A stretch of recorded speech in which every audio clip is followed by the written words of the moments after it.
The Utopia Project. Hello and welcome to the Utopia Project. It's a fun little place where we build a hypothetical little planet out of all that is good and godly, and we love it. I'm Chucky T, and I'm joined each and every week by the Permanent Shopping. Hello. Hello, mate. I'll do a soundboard. Gives a soundboard. Air horn. Yeah, man. How you feeling? I'm all right, mate. I'm a bit Good. tired today. We're recording in the kind of morning. Yeah, So innit? I prefer it, to be honest with you. I know we have the odd sort of like Saturday now that we can do it and we can have like guests and stuff that come on a Saturday. Yeah. You do just feel more, especially when it's sunny out and that, and you smash a load of coffees more alive. and you just do a load of bits. And you're like, fuck it. The only downside is we chat and mess about too much. Well, not too much. No, but like, it's part of it. Yeah, I know, but it takes a little bit longer. Just because. Whereas when we do it on an evening, we're like, right, let's get done and fuck off. True, but there's a cost for everything, and I'm happy to pay that fucking premium. Yeah, it's lovely. You isn't know it? that business. And this week, we're not joined by Jack because he's fucked off to Copenhagen because he's fucking mental and he's got loads of money and he's rich and famous now. But we are joined by standing in substitute teacher. It's Alex Baggy. How you doing, mate? Hey, I need a... There you go, air horns for you, mate. How you doing? I'm all right. How are you? You've been promoted from producer chair. You sat in. I've sat in every chair here apart from. I was about to say that. Have you sat in all every business now? I tried to haven't wang it. Like, I'm going to sit in that one today. Like, fuck. I said, over my dead body. you? Just super glue yourself on it. One day, mate. Just be like, I can't get off because I've super glued myself on it. So yeah, that's a power move. yeah, That. could do. Yeah. Don't do that. I'll just take myself. I might have some super glue in my bag. no, There's going to be some skedaddling happening. You might have some super glue. You have got super glue in there. You got everything in there. And also working tirelessly behind the scenes, as always. It's producer Bonnie. Hello, mate. Good morning. You don't like the mornings, do you? No, I do not. No, but I'm okay, honestly. Yeah, like I forgot something to get up for, Yeah. and I'm not really excited to be here. But Oh no! no, joking. I love it. I What time love did it, you go man. to bed last night? It was 4, I think. 4 last night. Well, I was watching my animes. Night, yeah. Bear in mind, we're recording at 11 a.m. Yeah. No, it was 4. But if I got something to get up for, like, yeah, I love it. Yeah, it's great. And I was here before you, cheeky bastard. Yeah, he was. Yeah. We're all good though. All loving our Saturday weekend life. I've got a little thing. I had a bit of an issue yesterday. Went shopping, bought myself a new t-shirt. It's very nice. Fancy t-shirt. I realised matches the studio. Oh, it does, doesn't it? Oh, yeah. I'm part of the aesthetic now. Yeah, we did a little bit of retail therapy. I had to go to Boots. Then I had to get some athlete's foot stuff because athlete now. Yeah. So I've got the feet to match. Got the athlete, got the feet. Yeah. That's a great name for it, isn't it? Like athlete's foot when it's really not. It's lazy cunt foot. It's really what it is. Yeah, Sweaty bastard Itchy, foot. sweaty bastard foot. Yeah. But yeah, I mean, that's by the by. But I was pursued whilst in. So I went in there tell. looking like I do, and I had a look round. I also had a little look at the insoles. I was like, treat myself. I'm a man of money now. Premium comfort, I can isn't afford £12 insoles for my shoes and feel lovely and protect my heels. Yeah. But the security guard, she clocked me and thought I was shoplifting. Oh, so she didn't follow you around because she thought you were attractive. Well, it might be that. I didn't stop to ask. But So you was just You perusing. just chucked him in your jacket. No, but yeah, the fact that I actually robbed it. Yeah, it was it. I think you're shoplifting. Oh, why? I'm shoplifting. But yeah, so I had him in my hand, and I was like, I walked out the end of the secondary aisle or whatever you want to call it, and she like stepped forward, and I was like, "You all right?" And she's like, and then she followed me all the way down the main aisle, and I was like, "Right, she thinks she's waiting for me to leave and rob these." Like, I was like, I've got money. Do you know what I mean? I'm not robbing. Yeah, but it's all a part of the game, isn't it? Then I was like, right. So basically, I spent about 5 minutes basically playing a real life game of Pac-Man in Boots. Fuck off, ghost! I was just going up and down the little aisles, having a look and stopping. Just trying to lose her. Yeah, she did not until and then I was like, I'm paying. Joke's on you. I went to the thing and scanned it, and then she fucked off. I bet she thought she won that. I bet she's like, he was gonna nick that. But I'd have run up and down the aisles. Yeah, I went to the yeah. checkout. I went, Next I time did that have a- happens, yeah. right, you want to keep it going and then go to the till, and then we'll have another lap. Here we go. We're going back round again. If I'd have been more confident, I think I would like to have gone into a sprint partially towards the door and then stopped and then gone straight back across. I got a story actually. This is the same vein of this. Yeah. As I live next door to the co-op, and there's these. I know 2 people that just steal all the time. I just get used to it because I see them, and I get annoyed not because they're stealing.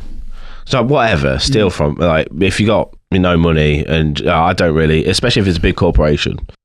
Fuck it, get what you can. But like, what annoyed me about it is that it was just so blatant.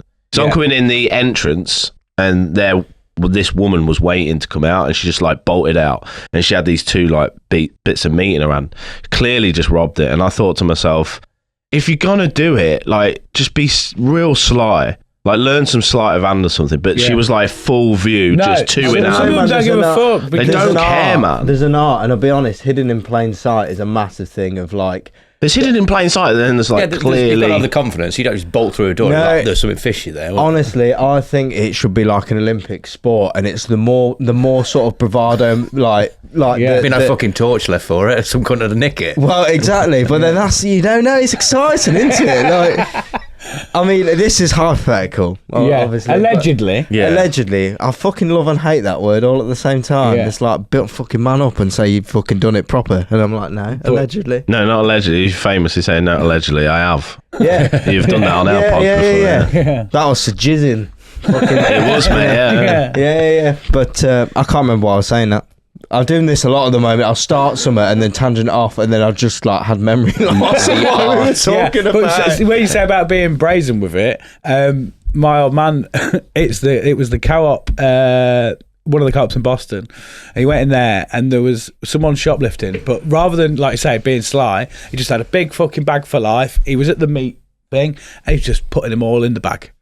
Right, and then it's obviously a common thing, and generally I think retail like workers are told, right, if they're robbing, it's not your job. Yeah, they are. You could get in trouble for just leave it. It's not for you to deal with. Security might deal with it or whatever. But the woman came from behind the counter, come up to him and went, "Mate, you keep doing this. Can you at least leave some so that we can sell it? Because you keep taking all of it." I like that. That's quite reasonable, yeah. And he was like, "All right," and he put a food back out his bag and then just walked out.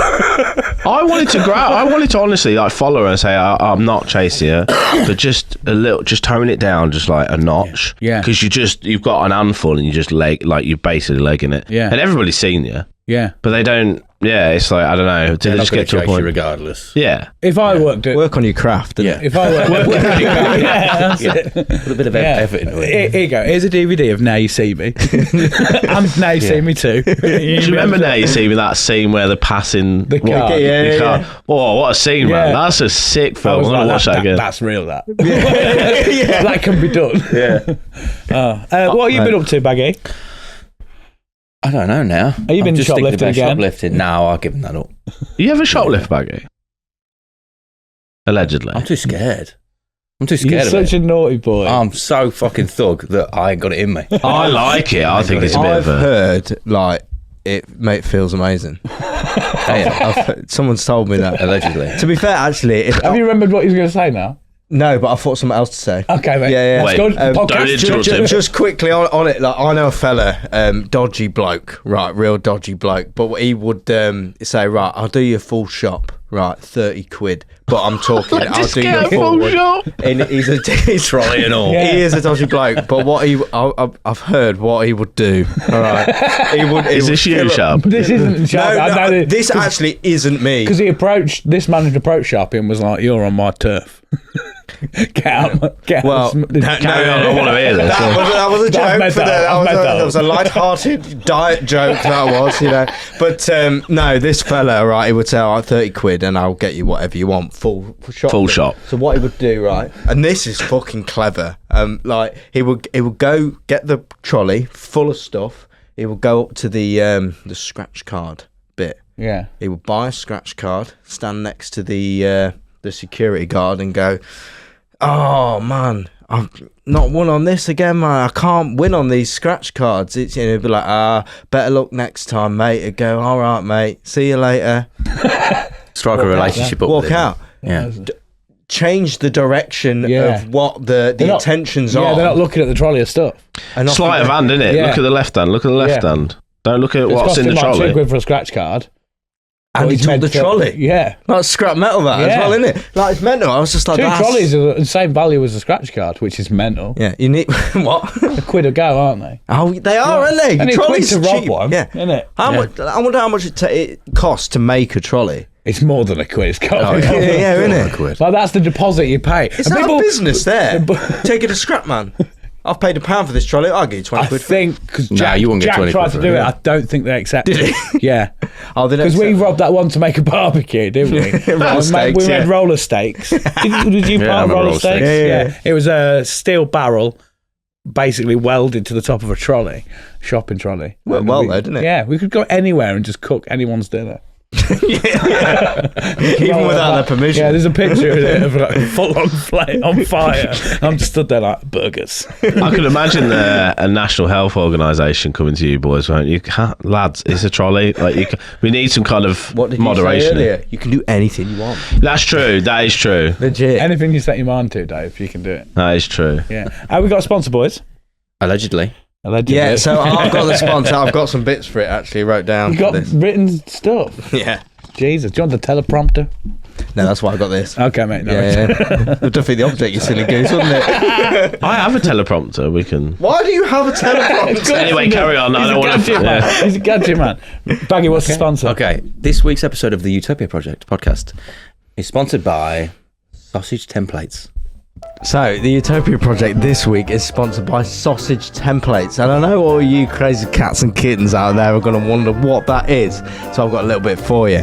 So, Sausage Templates can take the whole part of a sausage and you can print it and put it into more foods that is also a sausage, and it saves you all the money because you just bought the template one-time deal, and then you've got all the fucking sausage-like things you can make out of the food.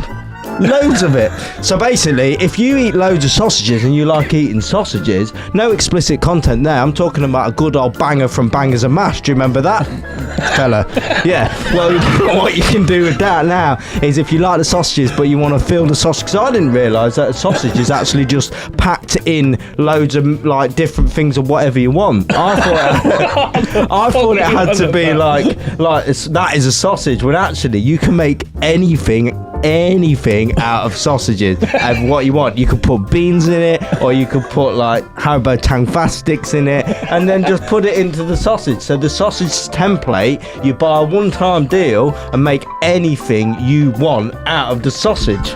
Okay, so it's just fun, isn't it? And it increases your variety of nutritional health with this sausage, because you can get everything out of it, can't you? Right. Yeah. Right. You got a question? I've got a couple of questions. Okay, I've got points on it. Yeah.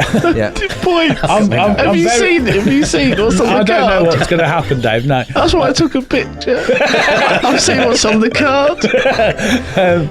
So, That's my point. just so I understand with this mechanism, Yeah. are we making things out of sausage, No, or are we putting making things into sausage? I'm glad you asked that, okay? It's anything and everything, okay? It's the sausage template. With that template, okay, it will give you the position of what the aerodynamics and everything of the sausage need to be. So it's done that bit for you. That's what you're paying for. And now you can make anything out of that sausage template.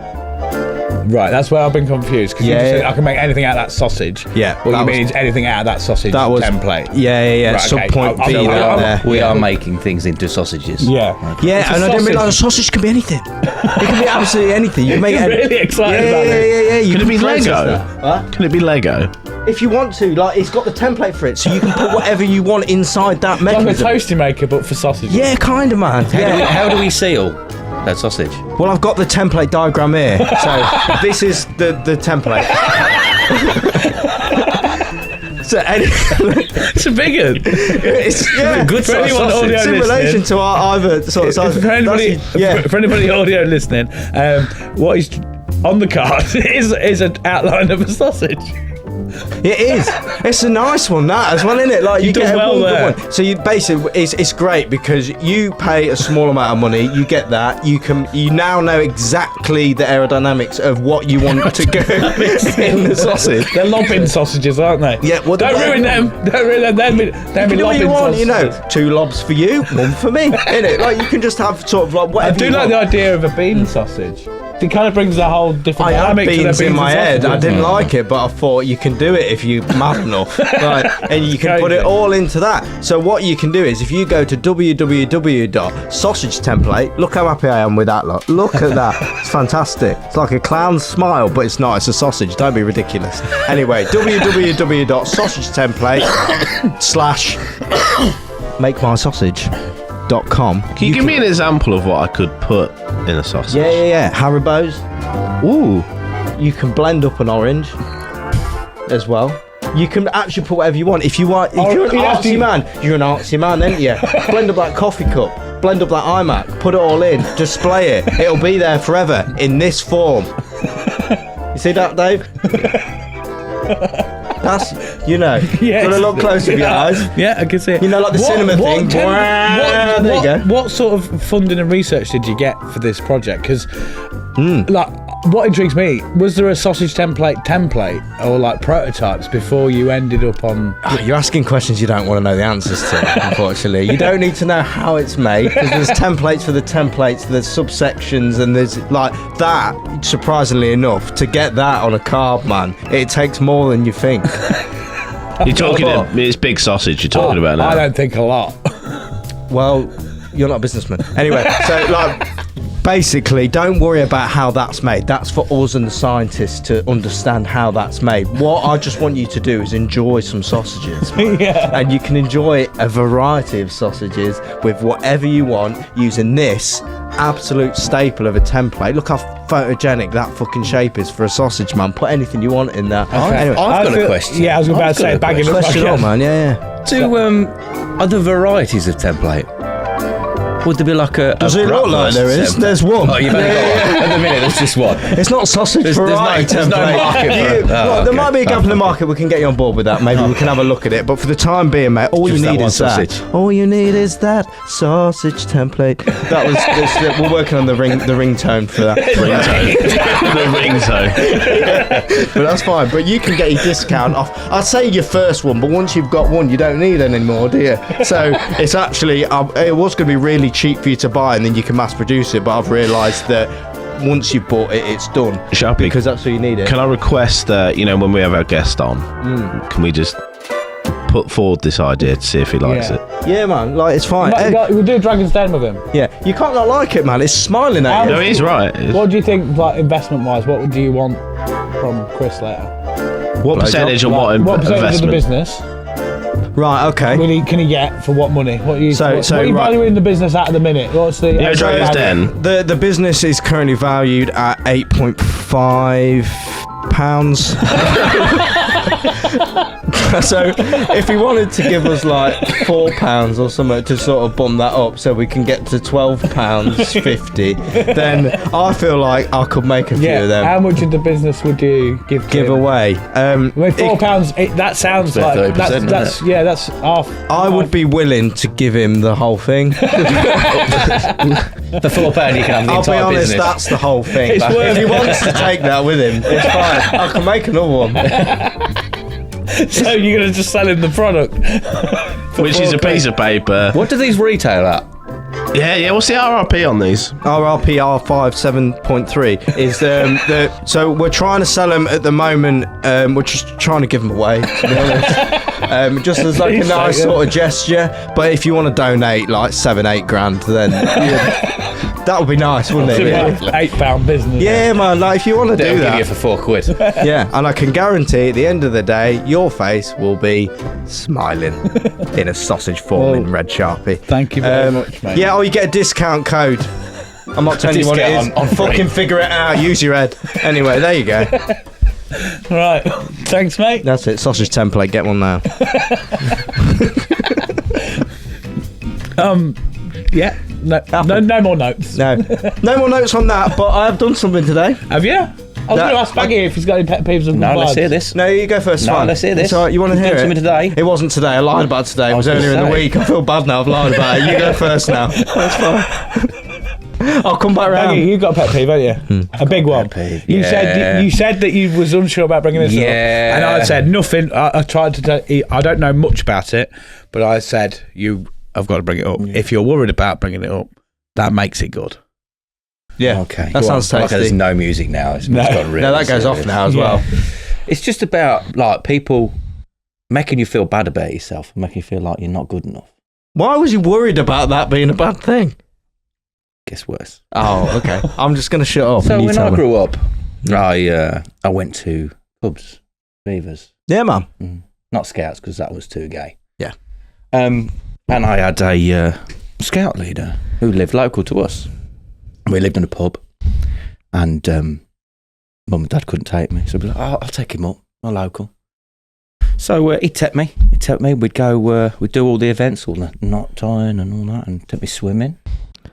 And Did he show you his camping and all sausage this. template? He didn't show me a sausage template, no.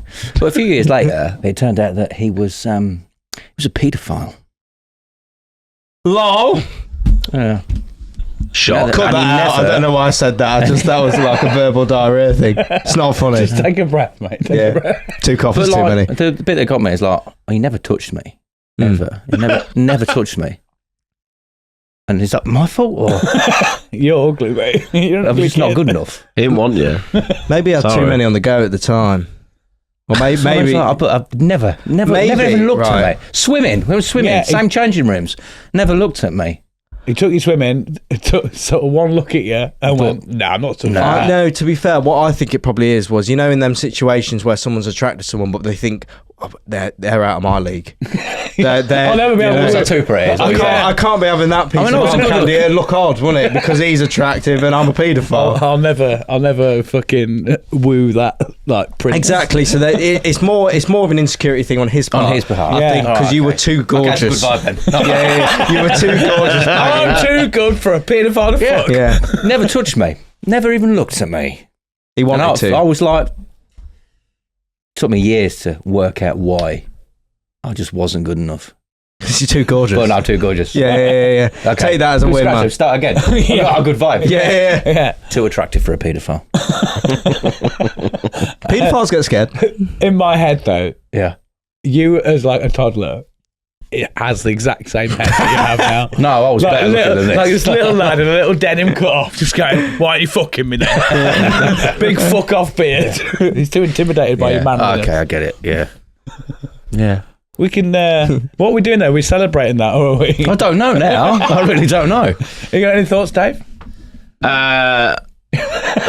Horrible man, but you know, I understand. No, you he just was want, evil, you wanted to be but- loved, didn't you? Yeah. Yeah, but no, you don't want to be loved in that way. No. Not in that way, because that's. But yeah, I understand the dilemma you might have. Yeah, It's nice to be wanted, though, isn't it? Nice to be wanted. Yeah. Yeah.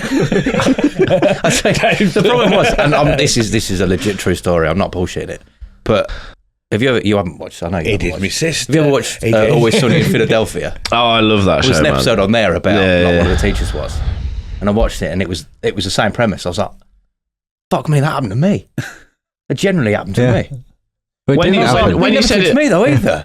Did you say as a scout or a scout He was leader? a or scout something? leader, yeah. Yeah. And that's why I said shock, because a lot of them tend Easy to. access, isn't it? Yeah, and nobody But wants to he talk had all about that it. Pick a mix. It's basically like a shoplifter walking into a shop with no security guard and going, "Nah, Don't want that horrible bit of gammon there. I'm taking the good meat. that's been there too long." That one. No, he's perused that and he's looked at you and gone, "I can't afford sirloin, man." Yeah. You're the That bit of wagyu. You're the wagyu, wagyu. Yeah, You innit? boys watched It's Always Sunny. Here and there. I love it. I think it's sick. Leanne Incredible. showed me it, and I think it's just dark and just great. Yeah. You can start anywhere as well, really, Yeah. because they're all just random episodes. But Always Sunny's fucking banging, man. You need Day to man. give it a go. Fighter of the night, man. And saying that, there was I saw a lovely TikTok of a woman sat down in a theatre, and her fella to propose to her did the whole Day Man play, the whole thing. There's a whole In front of wow. her, she was like crying halfway through because she's laughing because she realised what's happening. Then at the end, he proposed to her, and it was a lovely video. And I was just like, that's fucking sick. And then I showed it to Leanne, and I was like, why didn't you propose to me like that? I went, fuck off, man. You already got one for a billet. I told her the thing. I was like, you do know what you got, don't you? She went, yeah, it's great. I went, oh, no. She's got to do it again now. Yeah. Arguably, I'd say that's better than... Yeah. I don't know. That's more... I will say this. It was more my thing. It was a Mark Rubelet like kind of concert, but she would have loved Dayman and the play because she introduced me to It's Always Sunny. And I watched it. I was like, oh, this show's fucking sick. It was awesome. So, you probably love a lot of things, but you can only really get one of them, can't you? Depends how good you are at divorces. the thing is, mate, I think we need to... you want. We need to normalise as men being proposed to. I'd love a proposal from You know Leanne. what? I'm not. If it happened, I'd be cool. But there's that little element of like, I guess, toxic masculinity in me where I'll be like, oh, I'm fucking gay now. No, I'd love it. I'm on your side. I love it. I wouldn't. There would just be that deep sea. It's like that little bit of that I've squashed down over the years of like, don't be a cunt. But there would just be that little bit of like. How do you think your missus would, if she could propose to you? Like, what would she do? Do you know? Booton's pizza box. Yeah, pizza. It's like, you seen what's under that last slice there? What's your perfect proposal then, Chunk? What's that? For me, Yeah. I think similar to that though, probably at the bottom of like a Chinese tub. Like you know when you finish the champagne and it's in there, like What, a full wedding? Having like have you got a venue down there, man? I'm coming in. Just finish the noodles. Yeah, but you might. The thing is, when I scran. Yeah. I might choke on it. I might just go. But then that's like a 3-day proposal, then, isn't it? Leanne would be like, whoa. Out. You can have your finger ready. Oh my on. God. You could just bluff it, placebo, gaslight the fucking situation. Just be like, have you eaten all that? Yeah. Oh no. There was something on. There should have been something on that. I'll let you know when you find it. But it was never there. You'll never find it. You proposed. Yeah. Shouldn't have eaten it. Yeah. Swallowed it. There you go. It's gone. Never seen it Yeah, again. So just a Chinese box would do for you. Yeah. Like, finish my noodles and go, hey, that's fucking diamond ring now. What if I'm getting proposed to though? I want a proper rock. Like a girly rock. Like if I'm going down that route, I'll just lean into the fact that, like I say, I'd never buy a diamond in my life. I've put a rule against it. You ever seen the film Blood Diamond? Are you against the mining of you ever seen Blood Diamond, the film? No. That's great Things film. you can take a stand against. Yeah. Well, I can't afford them anyway, so I don't have to do much about it, really, do I? I just go, not doing that. Can you do it? No, still not doing it. Right. Fight the power. I just want a Blood black Diamond. band, man. Just a sick little black band. That's all I want. Don't want diamond rings. I'd rather like an ice cream or something. Get me something I like and enjoy. I want a helmet. No, just be like... Whoa, everybody, I want a helmet. I want a helmet, like a bejeweled helmet, not just a crown, like a full... That's like a knight. Oh, you're on about like a kickboxing, like head guard thing, like diamonds on it. Yeah, just like, just fucking married as fuck written in. Married as fuck. Squishes your face like that, and you're like, this is nice. Yeah. I love you. Yeah. Thank you for my marriage helmet. To be fair, like Or a proposal, staff would be cool. I was about to say a proposal sword. Yeah. And it inscribed and it's like, will you marry me? That's fucking fire. We need to normalise this for men. Will you suck me up? Why is there blood on it? Don't worry about that. Don't worry about that. Yeah, we need to normalise that for men. That's a business idea. But no, fuck rings off. Yeah. It's like manly swords and armour. Yeah, man. Yeah, I like that full suit of armour, man. A mace. Yeah. Fucking mace. Yeah, man. Imagine getting a mace or here, I got you a flail. gift. They're cool, aren't they? Yeah, will you marry me? I'd cry. I'm like, yeah. I will. I'll go to battle for you. Let's go now. Let's do it now. It's lovely that, innit? I will go to battle. If we ever need to be in a battle, this use the proposal, mace. Bring out the proposal. How dare you come on, my lord? Bring out the proposal, mace. Look at the beauty. She swooned. She's like, oh, my love. Yeah. For glory. For love. Love that. So I've got a bit of a pet peeve. Yeah. Something happened in the week. What? I fucked it up. Hold on. Again? Yeah, again. Yeah. So like my pet peeve is continually not being able to read things properly or not taking in half the information. Again, yeah, which really frustrates me considering You try. I really try, man. I put so much effort in it. It looks like I don't give a fuck, but I do give a fuck. I can't get it. I can't do it. But this was to do with me. I was doing my spring cleaning, which I enjoy. Right, I fucked my house up basically. What have you Big done? time. I've turned our kitchen into an ice rink. You can't go in socks on our floor anymore because it is dangerous. Is that why you sent that? Yeah, video that's why. Yeah, in the chat. I imagine as well. Maybe if you instead of spending the time practicing what you did in that video and actually solving the problem. No problem can't be solved now. See you later. I don't know how to get rid of the problem. So I might as well what's make this a video? I guess it's you sliding on the floor. He's sliding along the floor and stopping as close as he can to the wall, and then giving the wall a little kiss. That is Liam Gallagher on a record. But Oh, is it? You can't see that on the video. No, you can't. What's that film where he does that in where it's like dun, dun, dun, dun, dun, dun, dun, and he slides in? It's an old film back in the day. Anyway, carry on. Well, so do you know how I've managed to make our floor into an ice rink? Is because I was like, right, I need to air freshen the place up, and I've doused my house in air freshen to just kind of get rid of the smells of horribleness. John will pump. Yeah, just like shh, like that, and I'd go in for a good couple of minutes to go upstairs, come back down, and I'm like, smells nice, but I'm like, it smells a bit odd. Multi-surface polish. Can't sell that. Multi-surface. Come on, Sean Connery, you can do it. Multi-surface polish. Mr. Polish. Yeah. Multi-surface polish. Yeah, and I looked at it, I was like, for God's sake, man, I thought it was air freshener. So like, fucking John Pump comes downstairs and he's like, fucking what the fuck? Like Bambi on ice. Yeah. But he didn't listen either. I said, John, be careful, man, because I've just polished the whole fucking house. The walls, everything. And then he was like, righto, I'll be careful. And then Anyway, 5 minutes later he goes, why is the floor slippy? I'm like, do you remember 5 minutes ago when I said I've just polished the floors for a laugh? I want to know why you've sprayed air freshener on a tile floor anyway. They're just in the air everywhere. no, okay. Fuck off. I thought like you meant, that, yeah. Not specifically, but... And I But it's thought... all landed on the floor. Yeah, in my head, I'm like, it'll be gone in a bit. Like, No. it'll just... No, it stays there, doesn't stays it? Yeah. I thought it'll I did similar, evaporate. but like weirdly, I wasn't an adult. I was about 13. I did it in our kitchen at home when I lived with Mum, and my mum, she went over on a fucking arse because I was just like, I'll just clean it up, and I was like trying to be helpful, but use polish on the floor, and actually scrubbed it with polish, Clean. get it. That's fucking lovely. That is. Little old lumper, she comes in, fucking straight up on her ass. Yeah. And she's like, you fucking bastard. And you have to like prop yourself in between the cupboards It's- to like make anything. It's a little bit like that in mine at the moment. You go, I forget sometimes. But then again, it gives me that adrenaline. It wakes me up. I come in and I'm like tired after my bike ride and I'm like, fuck, Jesus Christ. I'm like, whoa, ready for the gym. So I Keeps you on your toes, literally. Yeah, I'm clued up, mate. Yeah. But yeah, Well done, mate.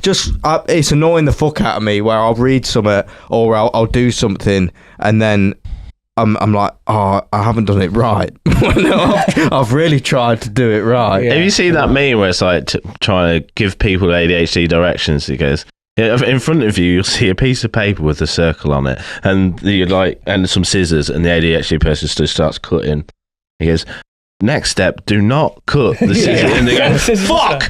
And it's like, right. And then they get some sellotape. You'll also see some sellotape next to you. Do not use the sellotape. And they're like, and they've already, that's it. Yeah. That's my life. Yeah. That is my life. I did a bit of that in training, actually, ironically, for my job working in ADHD, where it was like, right, we're going to learn how to do these referrals. And I was like, bang. And they're like, right, don't go past step 1 yet. And I'm like, fucking step 5. I've already gone. But then I'm like, I've got this down though. I'm smashed it. And then I got to a point I was like, now I need an adult now. Something's gone very wrong on this. I don't know how that's A man has died. Yeah, and it was like, well, you know, I said don't go past step 1. I was like, well, we're in this boat now, aren't we? I'm up at step 84. Like, and it went wrong at step 2. So we're gonna have to do some regression on this bad boy. Well, it's all Get right. the polish. It's all right. We can go back to the beginning. I'm on step 100 now. Look, it's been 30 seconds. What have you done? So just start. No, cannot. Does slow talkers irritate you? You know, it's always telling a story and they're like, I've finished the story before. That's an ADHD thing, but 37 different ways. Like, but yeah, I can't be doing I'm like, get to the fucking point, man. Like, I'm already, like, I know, the ending is, I know the ending. But to be fair, at the same time, I'm also at fault for that. I was talking to my friend that started at the same job last night on like a video call, and then I'll start talking. And what did she say? She was like, do you find this difficult? And I was like, well, I've got a story about that anyway. So we went down this road, like, and then we was doing this, and it was a bit warm at this time, and we you know, it was going to this, and I was like, why was I saying that? And I was like, oh, the answer to your question is yes. I've had to train myself, especially in meetings, because I can rabbit on. I'll be in a subject where we didn't even start, and I'll be like, what were we even fucking talking about? She's like, the job. I went, oh yeah, bring it back. Yeah.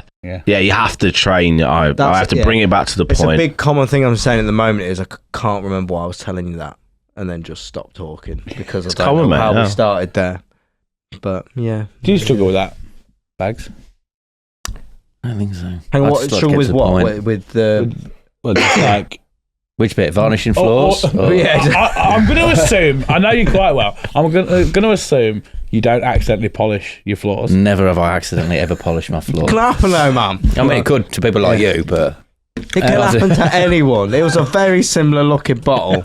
You just didn't read it. It was. Well, annoyingly, I like the smell of polish, so I'm spraying it out, and my brain doesn't go, that's polish. It goes, that smells good. Does it not smell like polish though, and not like air freshener? I'm not thinking about it, I was thinking about something else. Oh.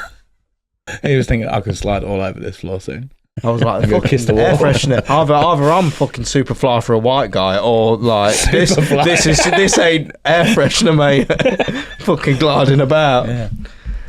Would you consider yourself a bit ADHD or? I don't think so. No. Well, would you? Well, consider me ADHD. Autism, probably. I think we're all. So I think the spectrum's gone like that now that we're all on it now, aren't we? In some capacity. You seem like someone that would happily have the same sandwich every day at work. Oh my God. In a specific way. No. Don't tell me I'm autistic. I've had the same meal every day. There's not a bit of paper long enough for all of your fucking ailments. I like collecting things. Does your brain not just go 1,000 miles an hour all the time? And I have to stop it and like just calm down. I feel like I'm always on something, but like physically I might not be. But I'm sat down there and I'm doing like a 1,000-page book of what I need to do.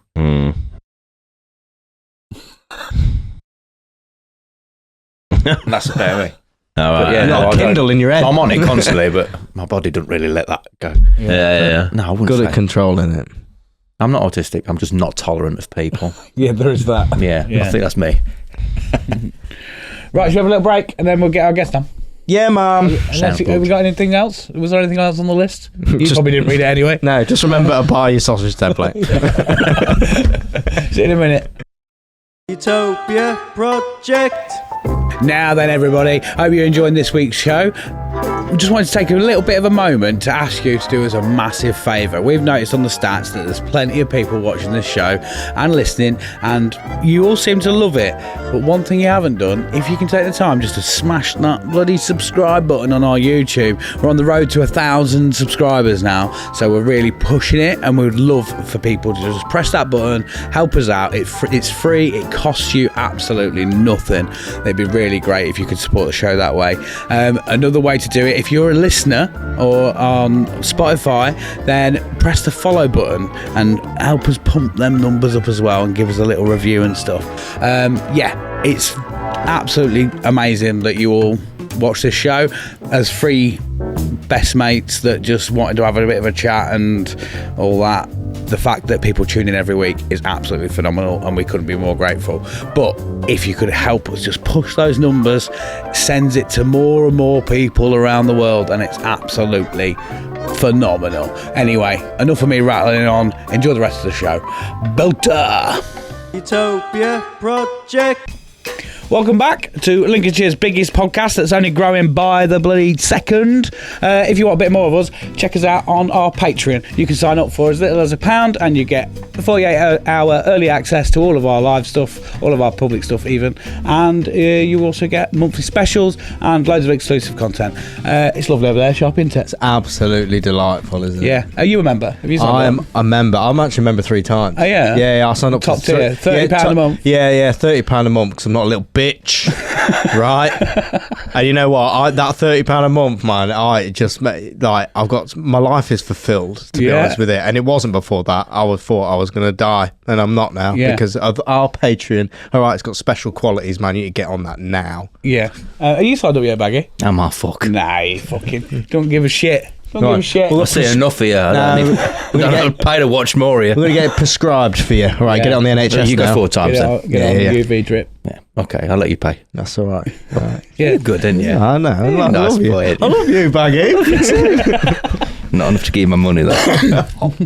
Anyway, joining us in the studio is Chris Arnold. Hello. Hello.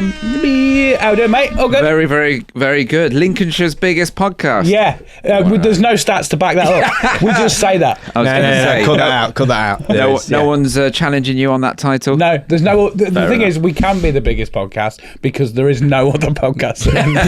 That was like, It's great to be here. Yeah. What a studio this is. Incredible. Yeah, man. You got Built the, by my own fair hands. The Tom DeLonge photo behind you there. Yeah, that did blew our mind, didn't it? Because it was the magic? Ricky Locke, magician. He brought us a picture of Tom DeLonge, and then behind it, when we took it out, was like his predictions for the show, and it was mental. Wow.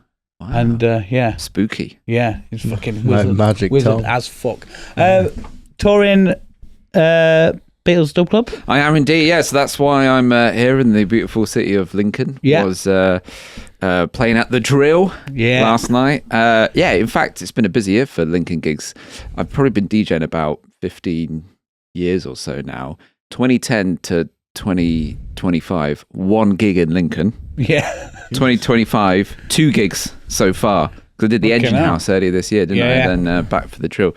But yeah, I've been very busy the last couple of years doing a DJ show called the Beatles Dub Club, which kind of started off as like a passion project. I literally just thought I'd do it a handful of times at festivals maybe. And it just grew and grew and grew. And it's become like the main thing that I do at the moment. So touring around, do lots of festivals in the summer, do gigs abroad, go all over the place with it. And it's kind of hard to explain. When people ask me, you know, people are like, what do you do? And I say, I DJ a lot. I do a lot of festivals. And they're like, oh, that sounds like fun. What kind of stuff do you play? And then I say, reggae versions of Beatles songs. And they're like, really? Well, is there a market for that? And I'm like, weirdly enough, like people seem really into it. Like the whole idea was that, it all came from the fact that I'm a big Beatles fan, but been DJing for years and years and years, but would rarely play their songs out and about. I mean, I even had a residency in a room at a nightclub in Sheffield, and it was like 60s, 70s, 80s music is what I would play in that room, and I would DJ 4 or 5 hours each week. But even in that room, I didn't even play Beatles songs that often. They just sort of don't really go down that well on the dance floor. But there's so many like cover versions and remixes and mashups and all sorts of takes on the Beatles tunes that I thought there could be a fun festival take on maybe an hour and a half of like the Beatles music in these different styles. Yeah. So you hear a lot of reggae, a lot of dub, a lot of ska, some drum and bass, and kind of go all over the place with it. And because it's a lot more like dance floor friendly, it seemed to go down quite well. Yeah. Well, we came obviously last night. You did indeed. Thanks for the support. Yeah, I did. Man. Yeah, put on the guest list. Yeah. Do you know what? It's a weird thing that's come with the podcast at the minute, where we've been like lucky enough to be put on some like guest lists and stuff, and the power you feel of walking up. There's all these mere mortals with their tickets that have paid money to come, and we're like, we were invited, and we walk up and go, my name's on the list, mate. You're gonna let me in? And they're like, It is nice, isn't it? So I was really good. Pleasantly surprised last night with the gig, because I don't really get exposed to anything that isn't hardcore rave or drug fueled sort of like gabba. But like, so I was like, well, this is I need to move a little bit different to this, and my hips were going like, oh man, this is some funk new and dance soul. moves, I realised I've got a soul and it comes through the funk. But the fact that like, so I don't really listen to like Beatles on a whole either, but the Beatles tracks, like they did blend really well with those different genres. It's quite interesting how you can have so many different genres in which you can take the staple of the Beatles and then you can put it into drum and bass, or you can put it into this, put it into that, and they seem to work really well. So I was like, yeah man, funk and soul, it's good. Drum and bass Beatles is I want to hear that. I'm like, wait, I'll show you later on, Dave. And without tonguing your ass too much about it, like what was really good, and I see why we spoke at the gig last night about it, saying how it works on the festival. The fact that it starts with that sort of dub reggae kind of steady flow, and then steadily builds up over that hour into more sort of like ravey kind of. And like Hey Jude at the end is just incredible. It really was. Like Hey Jude is a song that I think is a Marmite song. That's a good slow. That's a good closer, man. Like, it's funny actually. I've literally just started playing a bit of Hey Jude at the end. I kind of avoided it for a long time because it's such an obvious Beatles track to play, but it works. Literally just this year, I've started playing it a little bit more, and I think I'll play it quite a bit at this festival circuit to mix it up. A little bit, but it starts slow, doesn't it? The set starts slow and it builds, and then it gets a bit ravier, which works quite nicely, especially if I do like an afternoon or something like at a festival. Sometimes when I've done gigs all around the country, the promoters who book me, they might have maybe only seen the clips of me playing like drum and bass at Boomtown, so they think, oh, that's what it is from the get-go. I remember I did a gig in Bedford, and the DJ on before me, like the warm-up DJ, just played Speed Garage for like an hour of Speed Garage, and like it's like a real mixture of ages that come to the Beatles Dub Club gigs. You got some like younger people, but then you get a lot of people like 50s and 60s showing up because they might have seen it at like a family-friendly festival. Maybe they just like the Beatles. I had one woman come up to me after a gig and say, "Oh, I saw the Beatles in '63 and I really enjoyed that." I was like, wow, "How old are you?" Like, that's incredible. But I remember watching like them from the side stage during this Bedford gig where this guy was just pumping Speed Garage like non-stop, and then I come on and it's like, it's a real gear shift, and then you got to like bring them back up again. I thought it worked really, really well. It's like it seemed to work with a level of where the crowd was. Like everybody turns up in the beginning. And everybody's a bit like reclusive, like, okay, wait for the main act, lot. And then as it goes on, as your tempo's going up, they're sort of getting more and more looser. And then the finale. We should mention it was a warm-up slot for Craig Charles last night. The man, the myth, the legend. It's funny, I got to the hotel last night and turned on the TV and Red Dwarf was on. I was like, can't get away from the man. It's everywhere. His show was like surprisingly fun. I loved it. I absolutely loved it. I thought out of all of us, you'd be like, me and Bags are very much more like sort of music fans. Really, like you enjoy your music, but you're in your lane. For the drugs, But it's I thought, because when I said, "Oh, we're going on the guest list," and you were like, "Well, what is it?" And I sort of told you, and you were like, "What is dub?" I explained to you last night what dub was, didn't I? Skrillex? Dubstep. That's as well. And some people are like, I've seen people say, "Oh, it's a Beatles dubstep show," and it's not quite. It's not quite. Calm down. You were a big dubstep fan, weren't you, Dave? I was, Still rocking it, dubstep. I feel like dubstep is having a resurgence now, but I feel like it's like parkour and beatboxing. You've got to be really. Do you know what I mean? The Holy Trinity. Yeah, you got to be really into it. Like, do you know what I mean? Because let's be honest, beatboxing and parkour, unless you're really good, it's kind of cringe. That's a good. I've got quite a few friends who are like good beatboxers. Are they good?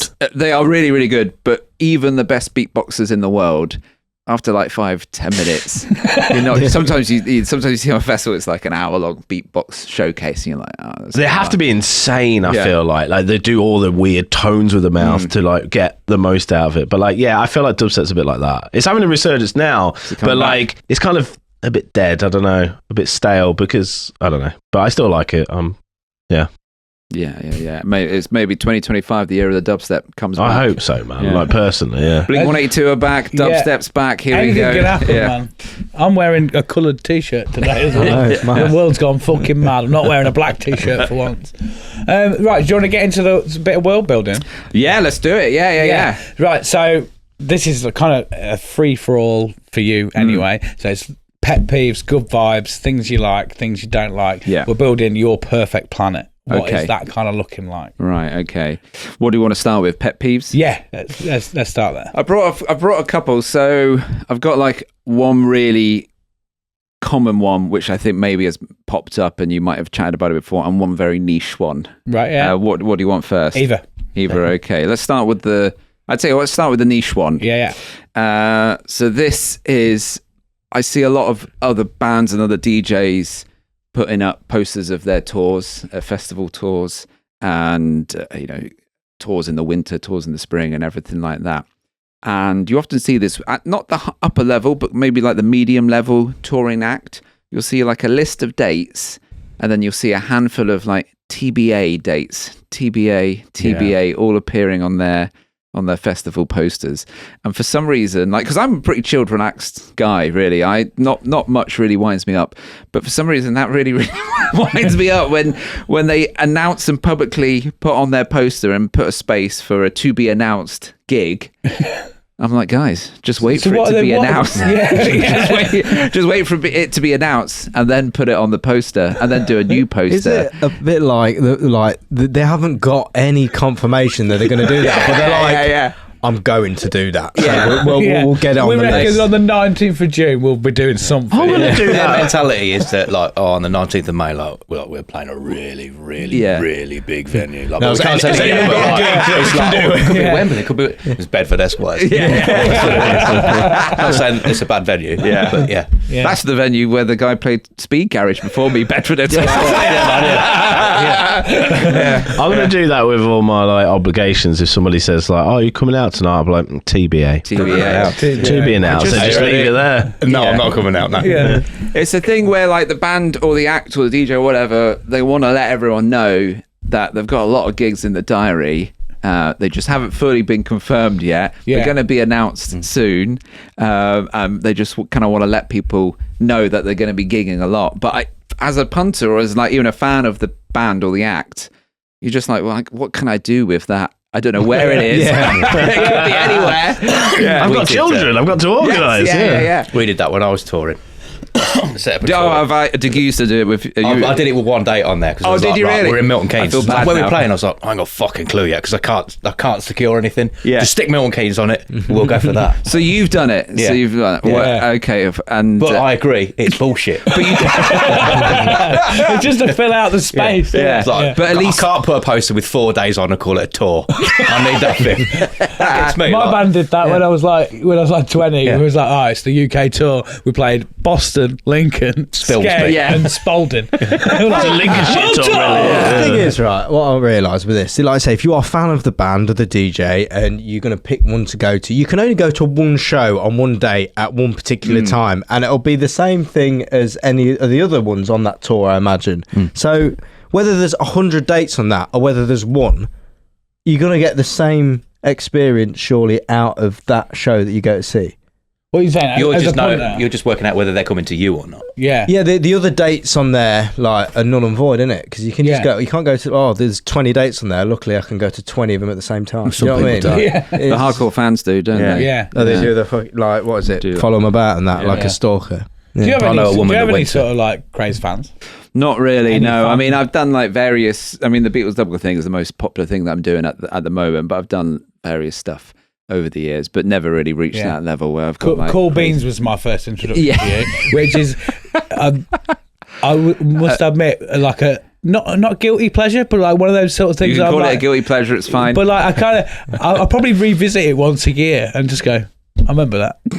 Because obviously Jimmy's on the Cool Beans show, and I've known Jimmy for fucking years. And I remember I was at my mum's, and she had Freeview, and I was just channel surfing, and I was like, why is Jimmy on my telly?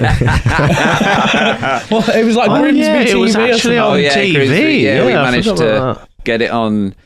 So, like, I mean, Beatles Dub Club is hard to explain. Cool Beans is like impossible to explain to people. So I'll try and give you quite an abridged version. Cool Beans was something that me and a few friends started like back in 2010, and Jimmy got on board and got really involved really quickly. We were based in Sheffield. We did club nights, we did events, we did like a radio show, and then local TV arrived in 2014, and we ended up getting a show on there. So it was like a comedy sketch show.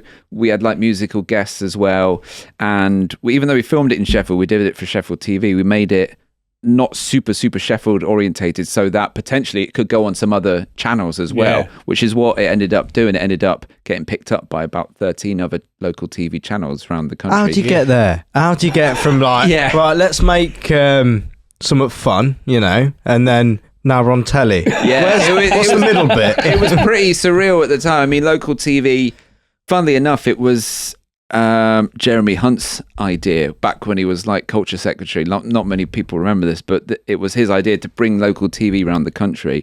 And it was kind of got quite a lot of funding for like 3 years, but then it kind of like fell off funding wise. And some of the channels are still on now, but you turn it on and watch it and there's not much happening really on any of the local TV channels around the country, and there aren't going to be any more. So it's kind of like this experiment, but it did mean that we were doing stuff that would end up on Freeview, on Sky, and on Virgin. And we were like, wow, that's insane. I just thought I'd smoked too much weed. I was like 2 a.m. It's just like, now the Cool Beans show.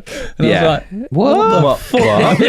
It was is this real? It was a weird time, but yeah, we had a lot of fun doing it. So it was kind of like what people would just do on like TikTok or YouTube now. I mean, YouTube was around at the time, but I mean, TV was, this is about 10 years ago that we did. 2014, 2015 is when we did the show.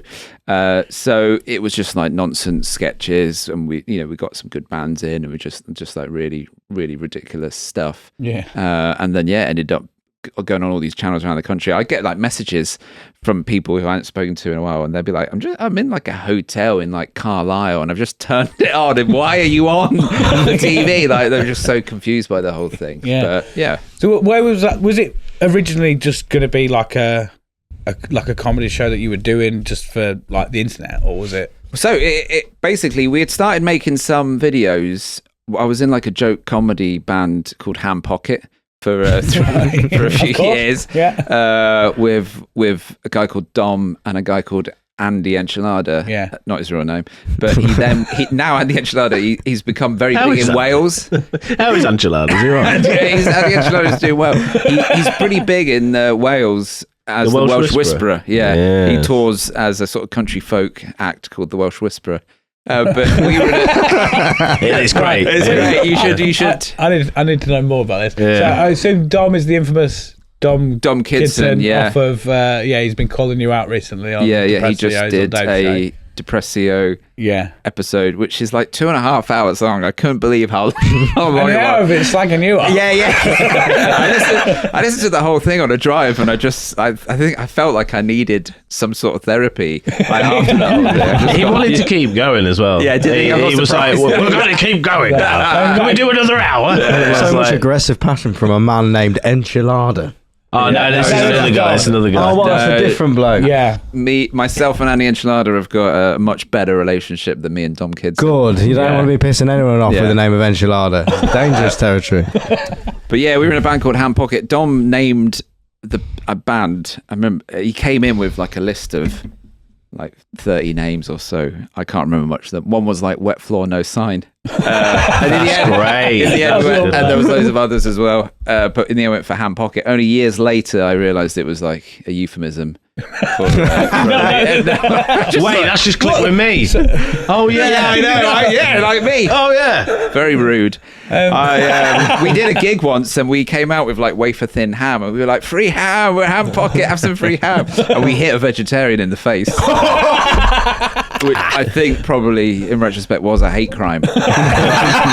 Luckily, it was okay, and she saw the funny side of it. But yeah, we did that. We did that band for a little bit, and we started making some music videos. And I remember one of the first things we did, we entered the music video competition, and we made a music video for a song called "Fine Line Between Love and Crime," which hasn't aged well. but we won. I remember this song, dude. We won it was like a competition. We won the audience award vote. So they played like 50 music videos in this big cinema, and then we ended up winning the audience award vote for like best video. And then with that, we got the chance to make another video. So we actually made like a pop punk spoof, of a song called "Daddy's Car." So for fans of Blink-182 and Sum 41 and Green Day, and so we made that video. So we had like a few bits and bobs in the bank already, and then local TV arrived, and we got a show commissioned from Sheffield Live TV, and we were like, great, have we got like any budget? And they were like, you can use some of our equipment, but we don't have any budget for you whatsoever. So I remember at the time, a lot of other shows with more experienced filmmakers, they had stuff commissioned and they were like, well, no budget, this is ridiculous. So that a lot of them like pulled out, but we were like, well, we'll just go for it. And we'll plowed on. Yeah. So we just sort of made it. And I got like media students involved who kind of helped us out for free. But in the end, I remember paying them like a little bit, and I managed to like recoup the costs later on. But a lot of it was just, I mean, they didn't get paid much at all. Yeah. And we did work quite a long time with it because we were doing the editing on like this computer that couldn't really handle all the footage and would take ages to render and all this stuff, you know. So I remember spending like a lot of time for like a couple of years working on it, but it was an amazing experience. And yeah, it kind of went everywhere and helped me then get more work in like media later on. Yeah. And then, it's BBC Bristol. Yeah. So ended up moving to Bristol to do a job in local TV, presenting on there, then ended up working for BBC Radio Bristol and presenting on there. So I've been there doing that for the last like few years alongside the festival stuff and the DJing as well. Mad. How do you get time to do anything else? Yeah, well, to be fair, I just sort of cracked on and do the stuff that I enjoy doing, and just that's what I wanted to ask you. So how did you know? Because as a fellow creative, you just want to do this, not get a normal job. What stops you from I don't know, working in an office? I think I started putting on events and DJing and doing all that stuff in Sheffield, which when I look back on it now, about 15 years ago, you could rent a flat pretty cheaply there. And the DJing especially, that I think the DJing has carried my career over the last 15 years, because that has provided the income to work on building a TV show for free and stuff like that.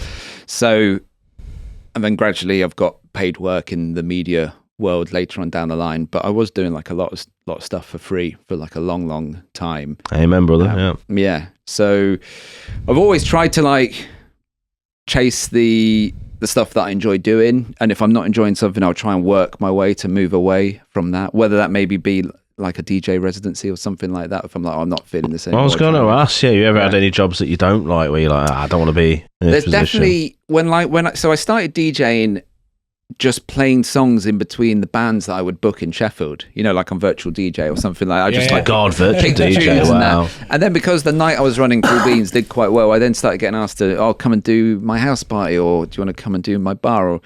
And then I gradually learned, how to properly, it was CDs at the time. Nowadays it's USBs, but it was CDs. So I gradually learned how to beat match and do that sort of stuff. And then I got asked to go and do a DJ set at Rev de Cuba in Sheffield, which was run by a friend of mine at the time, and I can't remember how much it was, but it was 125 quid, 150 quid, and I was to play music that much money, to just go and do that. Sure? And it was 4 hours or so, and the crowd pester you and they ask for requests and all that, but it was wow, that's I think my rent at the time was £250 a month. Jesus. Fucking yeah, hell. Sheffield was really I know everything's gone up loads, but Sheffield was really, really cheap back then. So I was I just need to get 2 of them, cover my rent, and then I've got more time to work on creative endeavors. But then after a while, I started doing more residencies and DJing quite a lot. And there was points where I was DJing Thursday night, Friday night, Saturday night, maybe 4 or 5 hours, and that can after time. Well, Jim still does that, man. He just goes. I don't know how he does it, especially having a kid as well. I don't know how he does it, honestly. He's a different breed, man. He's a different breed. Absolute animal. Yeah. Well, he's one of the best party DJs in the country. Insane. He did my dad's birthday, my 80th. Jimmy. Yeah. Incredible. Yeah. He smashed it. He just knows. He's just got one of those. I mean, one, he's been doing it for years, but also it's just being a DJ. A lot of people take this for granted. It's you're just playing songs. It's not just that. It's way more than that. It's you're feeling a crowd, a vibe, where they're going to go. And I think Jim's got to the point now he can go into a room and just be I know what they want. Yeah, it's really weird. Music as well. Every bit of music. I have a little joke with him where because I'm a bit of a mainstream boy or whatever, because I don't have time to listen. Well, I do. What am I talking about? But I'm just Of course I have time to listen to music. But it's like, I come to him and I'm like, hey, you heard this song? He's like, yeah, of course I have. And it's like, I joke with him saying it's like, somebody, the way normal porn doesn't do it for him anymore. So he has to find these weird, obscure bands. It's like, have you heard of this? It's got like 20 plays on Spotify. Nobody's known it. I'm like, Jim, that's just a, pan making a noise. And he's like, yeah, but that's what gets him off now, because he just knows. He's seen so many songs. You know what? Like, sometimes I remember I met a guy last year who, for a while, he was living in Bali, and you can, so those sorts of really touristy places, Ibiza's the same in the summer, you can pick up residencies every day, maybe like every afternoon, because it's there. And he was doing like 8 residencies a week. So he was DJing maybe like 4-hour sets every day, and then doing 2 on a Saturday, because he did like an afternoon one as well. And he said, and he's a huge music fan, obviously, because he's a DJ, but he said like he would get home and just want silence. It kills the love. His passion turned into his job, and then he started to hate it a bit. And then COVID happened, and then he cut back loads, and he sort of then found the love for music again. The music, man. It's true. It can become like a lot. So true, definitely like to answer that question. Like, there've been DJ residencies at bars and nightclubs I've had over the years where I've thought I need to probably pack this in soon because I'm not enjoying it. I think that's the creative's way. I think, you get to a point where you are comfortable and then it becomes mundane, and then you have to kind of reinvent yourself. Like, right, I got to, people don't understand that, where they're looking from the outside and going, oh, it's an amazing job, this and that. Yes, it is. But like, if you do it for years and years, as a creative person, you do eventually need something different, man. You got I'm comfortable here. I need to push it outside of that. You always got to be sort of like, that's the chase within that creative thing, innit? Like, it's never finished. That's why that sort of stuff's addictive, and you can just carry on and find new ways of doing things, and hopefully, surprise yourself with whatever you're doing. Quick question for you. With DJing, if you was like not a DJ, how long do you reckon it takes to get to the point where you can perform a gig? That's a good question. I guess it really varies. It depends like how good you want to be. I think there's loads and loads of DJ like podcasts out there who have like spoken about kind of like how technology has changed DJing a lot over the years, and some people would say that arguably it's never been easier to be a DJ, and there are more DJs now than there have ever been. Me and Jimmy have got friends who started DJing in the 90s, and it was only records, and you had to buy turntables and a mixer and then all the records as well, so it's quite a hefty investment if you wanted to become a DJ and do it properly, and then you had to take your records to gigs and everything like that and really, really practice. Whereas now you can buy like a 10 quid USB and then you're pretty much good to go. That's all you need. You can get all the music. You don't get free. The quality there though, I don't think.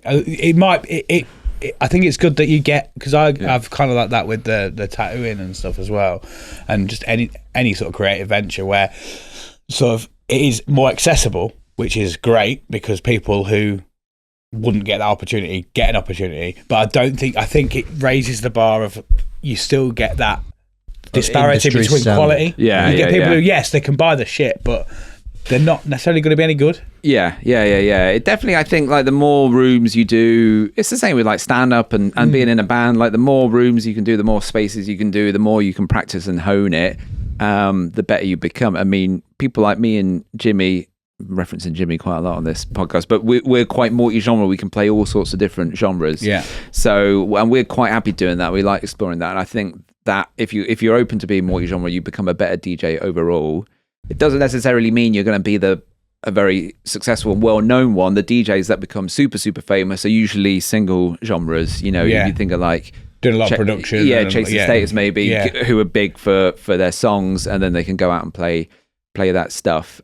So if you want to be a specific genre and focus in on that takes a certain amount of kind of production skills to get you to that point, to build it up that way.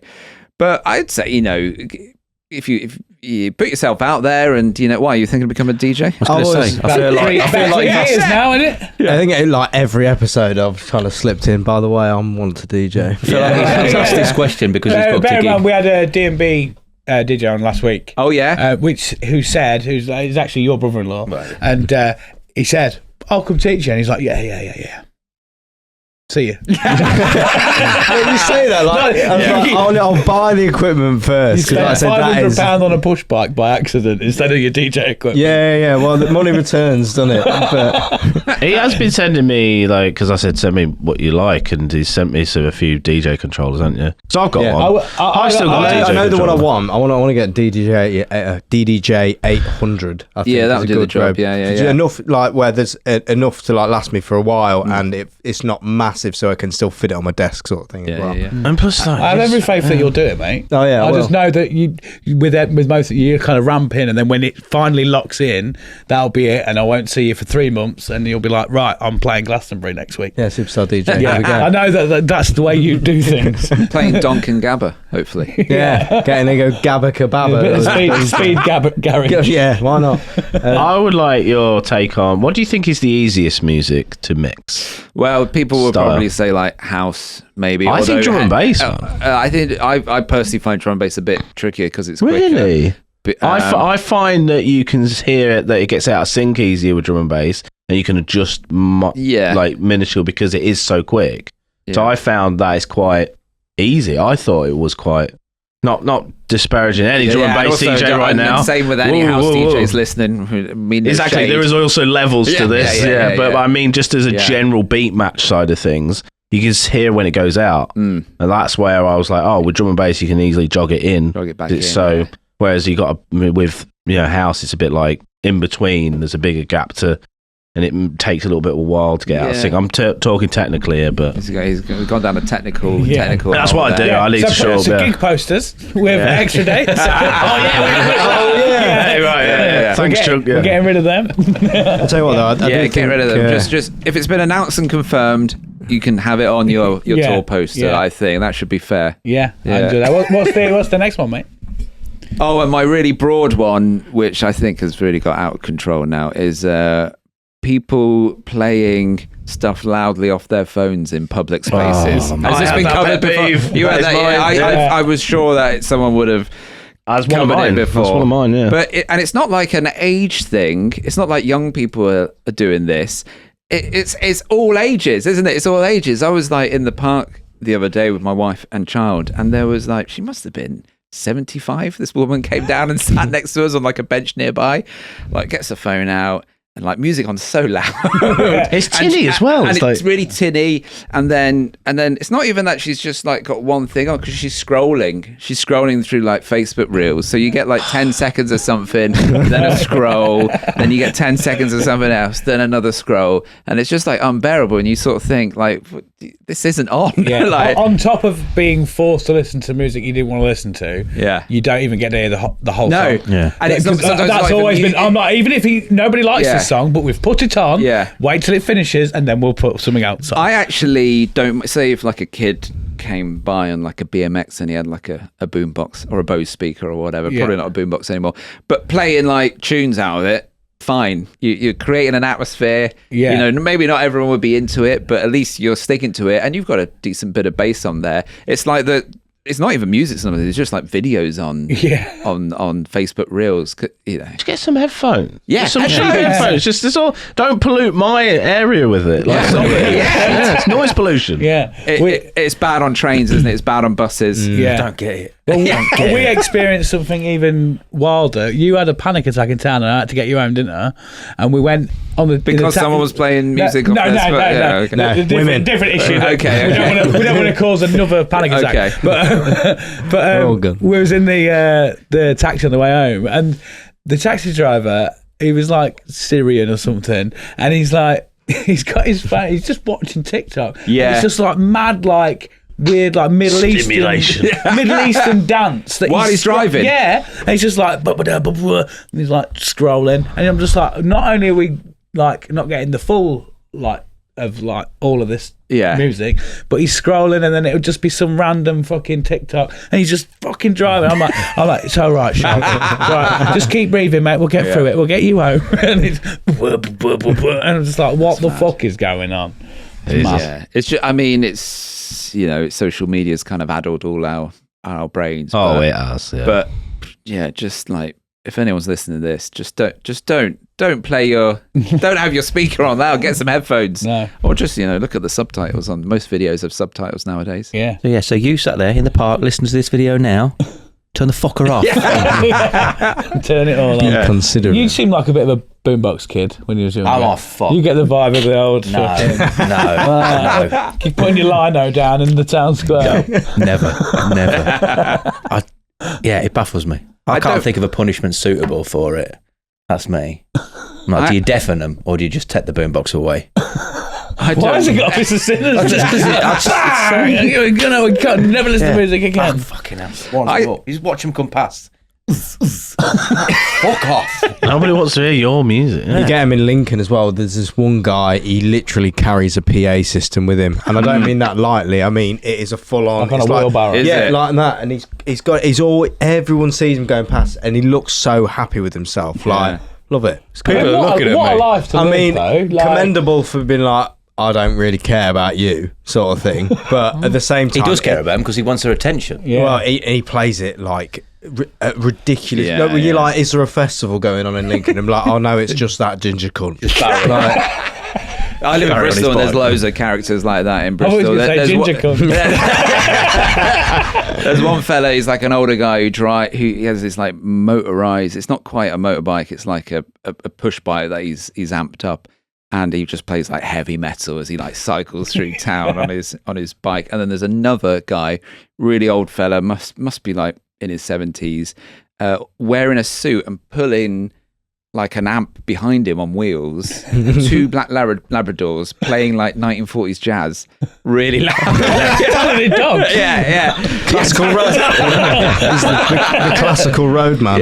Yeah. He's amazing. I just would feel so like, I don't want people listening to my music. It's okay. Like, it takes some guts, doesn't it? I get weird, like even driving my car with my mate. And I've put on stuff that I like, and I'm glancing across at him going, is this okay? Does he like it? Because I know one of my friends likes jazz and stuff like that, and I put on like heavy metal, and I just glance over to him like, do you like Tyler the Creator? And he's like, this is terrible. I'm like, okay, we'll turn it off. Because if you're feeling uncomfortable, then I'll just listen to it privately. Do you like hearing Break Stuff by Limp Bizkit for the 5th time?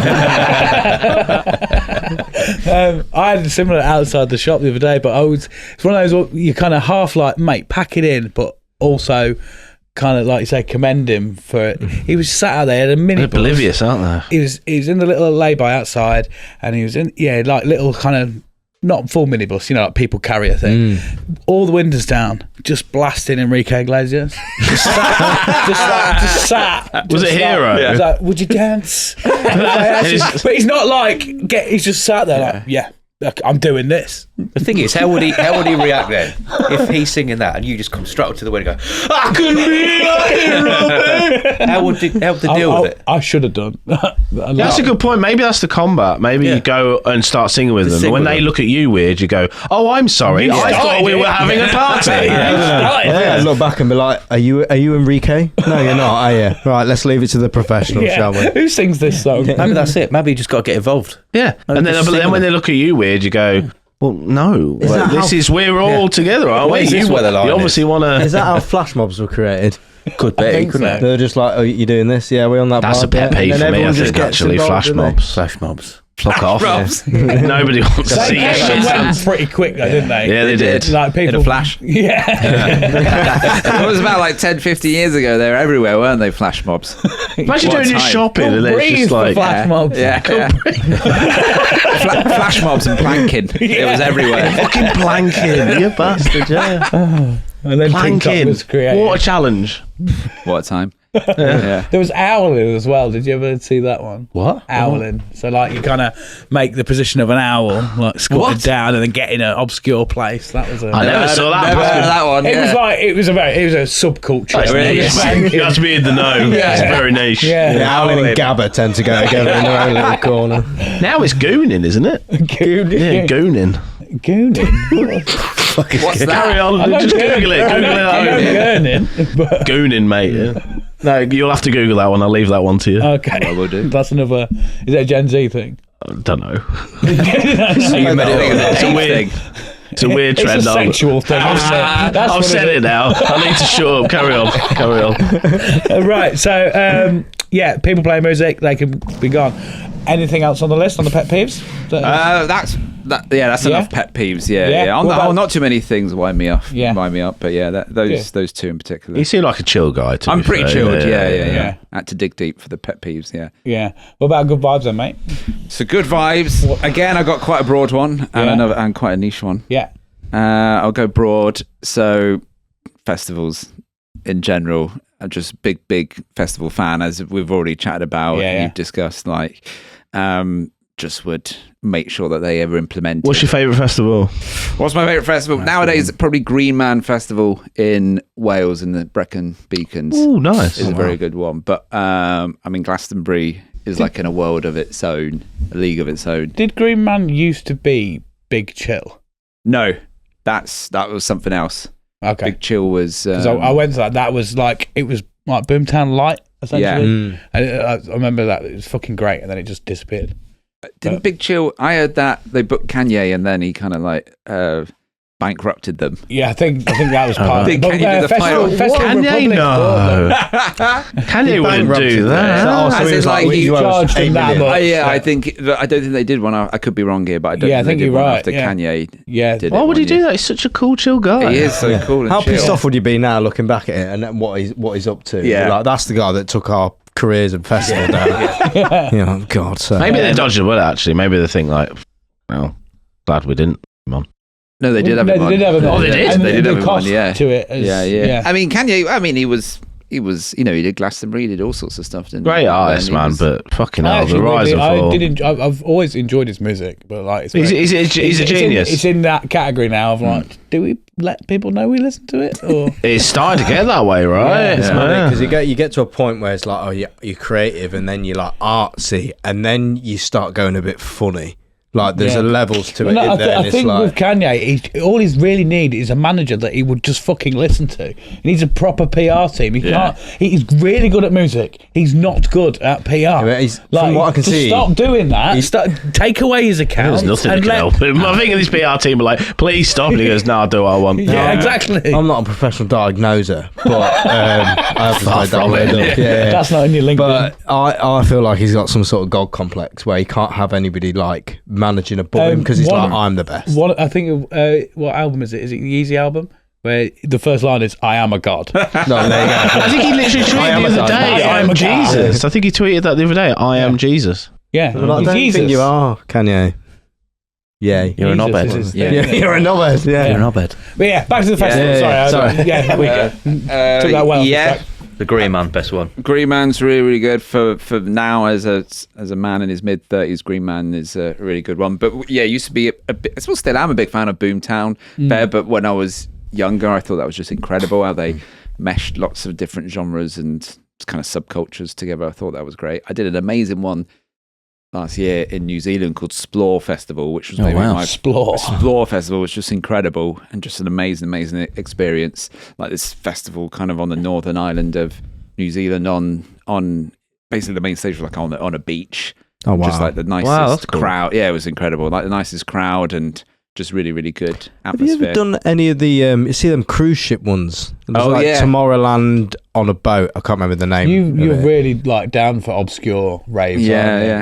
I like There's that all stuff. sorts of cruise. No, I've never really done any of those big cruise ones. I've done like little DJ sets on boats, but never like one of those, because they do those massive ones where it's like basically a festival. And then they get off at like a beach in like, I think there's one that's like Tomorrowland do one. Ship Somnia, that's what it's called. And then they travel around and whatnot, doing all the DJ sets on the cruise ship, and then they get off at a beach in Vietnam, I think, and then they have a big like beach party, which looks pretty cool. Mad.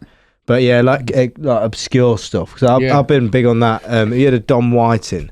Does all the drum and bass on the bike. I really want to get on that. Going back to my pet peeve of music and loud spaces, don't mind a bit of Dom. For those who don't know, that's an event, isn't it? He cycles his bike through cities and everyone follows behind him. It's funny, I was in Bristol having like a family meal with my mum and dad, and I think my brother might have been there as well and a few others, and we like walked around the corner to go down to the harbour side after we had some food, and we could just hear like this rumble of like drum and bass in the background. I was like, what's that? And then it was getting closer and closer. And as we were waiting at traffic lights, suddenly there he is, Don Whiting comes around the corner, followed by literally like, and it's a proper like party, isn't it? Because he's at the front playing drum and bass on his bike. And then there's people further back who are like got speakers out, yeah, playing they're all the like live wireless stream. speakers, and they're all carrying him and that, and it's just like a movement. I think it looks great. That's a flash mob we want. Yeah. And it's just good, especially in Bristol, it's like complete carnage. Yeah. So it goes like past it. So my mum and dad are like, what's going on here? It's just like, I absolutely love the fact that, because usually like the connotations with like drum and bass and heavier sort of electronic music is it's a big sort of drugs fest, and often I love, like I said last week as well, I love like Boomtown and the music and stuff like that, but like last year it felt a bit unsafe, and it's like the kind of crowds that sort of music attracts I'm not over keen on, but I love the music. But what Dom's done is the fact he's taken something that's really healthy and fun to cycle and kind of got rid of the connotation that drum and bass is all about getting wrecked. And the fact you can actually like enjoy that music but go on a bike ride as well, and I think that's great. That's a cool concept. Like going back to when we were saying about you, obviously you're aiming to get into DJing. I know that the end goal for you. Wait, he's also bought a bike. Yeah. That isn't even the end goal. He wants to. That's the entry level. The bike DJing is the entry level. What I know, he knows what I'm going to say as well. His dream is to do a DJ set on a hot air balloon. Oh yeah. I know a guy around Ben like Boma? a big fuck off mountain. Yeah, that's exactly what I want to do. I'll probably even bring my bike in the basket as well, just to be like, so I've got that. But yeah, there's a DJ called Ben Boma, who's like more, I can't really categorise him for what genre, it's what atmospheric, does a lot of analog stuff, I think, as well, a little bit like Deadmau5. And yeah, I saw him on, there's a YouTube channel called Circle. Yeah. That do all the atmospheric DJ sets in really weird places. And he did a DJ set in a hot air balloon in Cappadocia in Turkey. And ever since then, I've been absolutely obsessed with this. With hot air balloons and DJing. Yeah. Well, Bristol is the hot air ballooning capital of Is it really? Europe or the world or Is that? something. Is that? Honestly, it's true. They have they have a massive hot air balloon festival every year called the Balloon Fiesta. And it happens in August, and literally balloonists from all over the world come to it. Balloonist? Yes. Right, What do you do for a living then, Jeff? Oh, I'm a balloonist. I'm a balloonist. Balloonist. I thought it was in that. Bristol. I never realised that. Yeah, and there's a big factory there called Cameron's Balloons, and they make hot air all the fabric and everything there. It's pretty mad. They're really into it. Yeah, You're not getting me in my head. Imagine his face as the balloon. Yeah. Should we see if we can get a custom one? Please. I've priced them up. I know where to get all the components from. Do you not find it terrifying? I do. Air balloons. I'm all good for planes, anything that goes fast, rides, but when I've got time to think, I'm the opposite. and it's like slow, and I'm like, It's just a big bag. I'm gonna die. There's no steering wheel. No, that's what does me. Yeah, that's a good point. The opposite, right? Because let's say, like planes about so much control. If I'm in control, I'll fuck it up. We're not talking about that. I'll kill us all. With hot air balloons, you just press that, and then you go wherever it goes. But you won't end up in the ocean, mate. You will. Well, I probably would anyway. What are you playing if it's going down? Like, you're dying. It's going down. What you got your DJ set up there? What's the track you like? Well, I'm going out to this one. Yeah. What track is that? Prodigy, Smack My Bitch Up. Yeah. Ah, good. Yeah, I like that. Might be, but I can't remember. I only know it as Let the bodies hit the floor. I've been up in one. Have you? Yeah, one. Yeah, Was you not terrified? Bristol, mate. You can't not get involved with the balloons, can you? Exactly. This was a couple of years ago for BBC Radio Bristol. A colleague of mine was supposed to do it, but then because the weather's changing all the time, they often change the dates, and then my colleague couldn't do it because he had a dentist appointment. So literally, I felt a bit bad for him, but it's hard to get a dentist appointment, isn't it now? So they, like the producer of the morning show was like, Chris, can you do it? Can you go up in a hot air balloon tomorrow morning? I've never been up in one, and in a way, it was good that I was given such short amount of time because I didn't overthink it. So I was like, yeah, let's do it. I went up like the next morning, and when you get in the basket, and then you go all the way up, and suddenly it's a basket, and then suddenly you're like, no. you're like 1,000 feet in the air or whatever. Then suddenly you realise, like, I'm here suspended by like a basket, fabric. Yeah, you're floating. You're floating. Fire. That's and all you fire. want. That's like and it's all been like channeled by fire, and suddenly you're like, oh, this is pretty intense. But it's very peaceful up there. I was about to say, I've heard it's very, very peaceful. Very peaceful. Except for the So fire. drowning. I don't want to do it. Yeah. We don't have to. Yeah. Always more peaceful close to death. Yeah, of course it is. Who was the first person to be like, I got an idea. We're going to get a basket And hear me out. a fire. Everything's so flammable up there. But fire and cloth. Yeah, no, it'd be all right because it's just a little hole and you just burst fire in there. And what I'll would be be like, great- no. We won't even make what we're going to sit in out of something that's non-flammable. Let's make it out of wood. Make it out of wicker. Yeah. The most burnable thing. Give me It six. is wild, isn't it? It's mad. I enjoyed it. I'm glad I did it. I was happy to be down on the ground afterwards. Like, absolutely. Does it feel sketchy when you're up there? It doesn't really. It is. It is pretty peaceful and it's pretty calm, and you sort of feel quite okay with it all. But you are aware of how high up you are. Starting to become okay with the end. Most people quite like it. Yeah. I'd rather skydive, honestly. No. I'm about Give me the Yeah, balloon. because you're just adrenaline. You're going all the way, and if you're dying, you're hitting the floor at such speed. Whereas, like You still would probably die if you fell out of a hot air balloon. but it's slow. It's like, No, the same. fuck. No, you'll hit the same If you fall speed. out of the balloon, Well, the same yeah, thing yeah. happens. No, if you fall out of the balloon, you are then skydiving. Just without a parachute. You don't just like float down like that because you've been in the balloon. Yeah, everyone can skydive once. You sort of Yeah. This will work. So, festivals, just generally. Do you camp at them? I used to a lot. Yeah. Not anymore. No, I mentioned this last night, didn't I? So last year was probably the busiest season of doing festivals that I've ever done. Like before COVID, a busy season of festivals for me would be like doing 10 in a year, but last year I did 40. They're just like Jesus. Did you set out? Was you like, this year I'm going to absolutely rinse in it? Not at all. They just just build up. Yeah, the Beatles Dog Club show just kept getting more and more offers, and if I could make them work, it could. So some weekends, I think the busiest weekend I did was like 6 in one weekend. Wow. So I'm literally going 6 in one weekend. Yeah. Because you got Thursday, Friday, Saturday, Sunday, so you can do a few a day. You're doing that, and music starts from midday. So often I get booked for like 2 or 3 p.m, which kind of suits me, and then I could go somewhere else and do, if there's enough time. That's proper like rock star shit, isn't it? Jump in the car and hop it to the next one. It's rock. Yeah, It's fucking sick. Instead of jumping in a tour bus, I'm jumping to my car and driving myself to the next. Got to jump in the Volvo. Dropping. Stopping up at Greg's for a bit of a top up. Yeah. So I did. Yeah, that was a lot last year. I'm doing quite a lot this year. Not as many as last year. But yeah, the only one I camped at last year was Glastonbury, because that's just it's harder to get out. It's so big, that festival. You might as well just stay. And Once you're in, you're in. Once you're in, you're in. Yeah. It takes like an hour to get off site there. So it's It's one I feel like I should tick off. I think it's too big But for me. I'm not. I'm kind of. I'm almost like too hipster about it. No, I still regret, mate. I got you because there's a waiting list for tickets, isn't there? Or you have to be up in the morning. Yeah. We had 7 of us trying to get them. I got it, and I just sold my ticket. I didn't bother going. What? And when was this? Years and years That's and years so ago. on brand We're going. for you as well. Just like hyper focus, like I could see in like a control room, like trying to hack the system just to get them. You're like, I've got them. Don't want to go now. My mates were just going wild. They're like, "Why did you?" I was like, "I don't know." I think back then I was just riddled with anxiety and just I didn't want to go. I'll do it now, 100%. I'll be like, "Fuck it, it's a once in a lifetime thing." I don't know. I think you had to register, like, don't you, with your passport and stuff, so you can only. Yeah. I think it's go the year that So I don't think you can even Chris resell it don't know on. about that, mate. He's just performing, isn't he? Yeah. He gets paid to be there.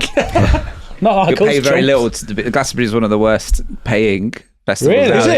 it? Yeah, That's true. Yeah, I've Is that heard because this. it all goes to the bigger artists? Yeah, And yeah. the, It's They not want even to that. tag on the it's all exposure. promo for you, isn't it? It's a Yeah. privilege for you to play Glastonbury. Yeah. Yeah, they got to that stage. It's a lot of the from the top down. A lot of the acts reduce their fee. A lot of the profit does go into charitable causes. That's a big thing. Oh, okay. So there is that element, but definitely over the last few years, I've noticed more artists and more acts being a bit annoyed about how little Glastonbury pay, and also more often than not, a stage might get in touch and say, do you want to do Glastonbury? And then you'd be like, yeah.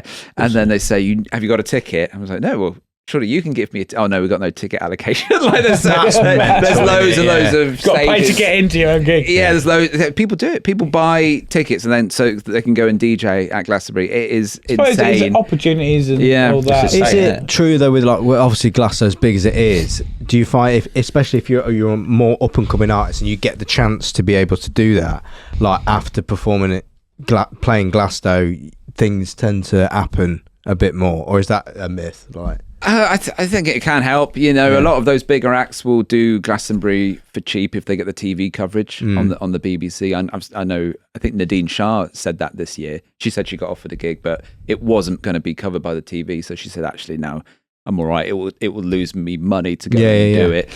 For me personally, like the Beatles Dub Club gig, so I've done it over the last 3 years there, and I've managed to get offered a ticket, and you cover your expenses and that. And then doing the gig has just been so amazing that off the back of it, it's more than worth it, because the gig's great, and then loads of people see you, and then you probably will get Instagram a few bumps up. Yeah, all that stuff. You get some good footage, and then like some other promoters will probably see you and be like, oh yeah, he's done Glastonbury. It's like the one, if you talk to people who don't really know much about festivals and they ask you, oh, which ones have you done? If they say, oh, I've done Glastonbury, they're like, oh, I know that one. Yeah. I think it's too big for me, Glastonbury. Really? I think I don't think I'd get on very well there. I think it's just too big. But you're typical person who grumbles about it all, and then at the end, when on the way home, you go, "That was brilliant." It's like Boomtown. I did Boomtown. While I was there the whole week, I was like, "I'm not enjoying this. And as soon as I got in the van on the way home, I was like, fuck, I was sick. What do you think happened? Like, I don't know. I I think it was more like the atmosphere and that, but I was just like, no. Was you overstimulated maybe? Like, I don't know. You do that. Grumpy You fuck. do that on nights Is the out, problem. don't you? Yeah. You go like, I'll stand there like that on the night out. Like, oh, you're right, cheer up, man, fine. Don't worry about it. They'll come back, it's like, fucking great night. Great night. Oh, we need to sit down. We need to figure that His out. favourite hobby is waiting to go home from something. That's what he loves doing. There's that meme of that guy. He never says, I'm not going to come because I don't enjoy it. He's like, yeah, I'll come home because that'll give me like 4 hours of waiting to go home. 3 hours. 3 hours. You love it, don't you? I don't think I do. I mean, you must think I do, but no. You babysit me a lot, to be fair.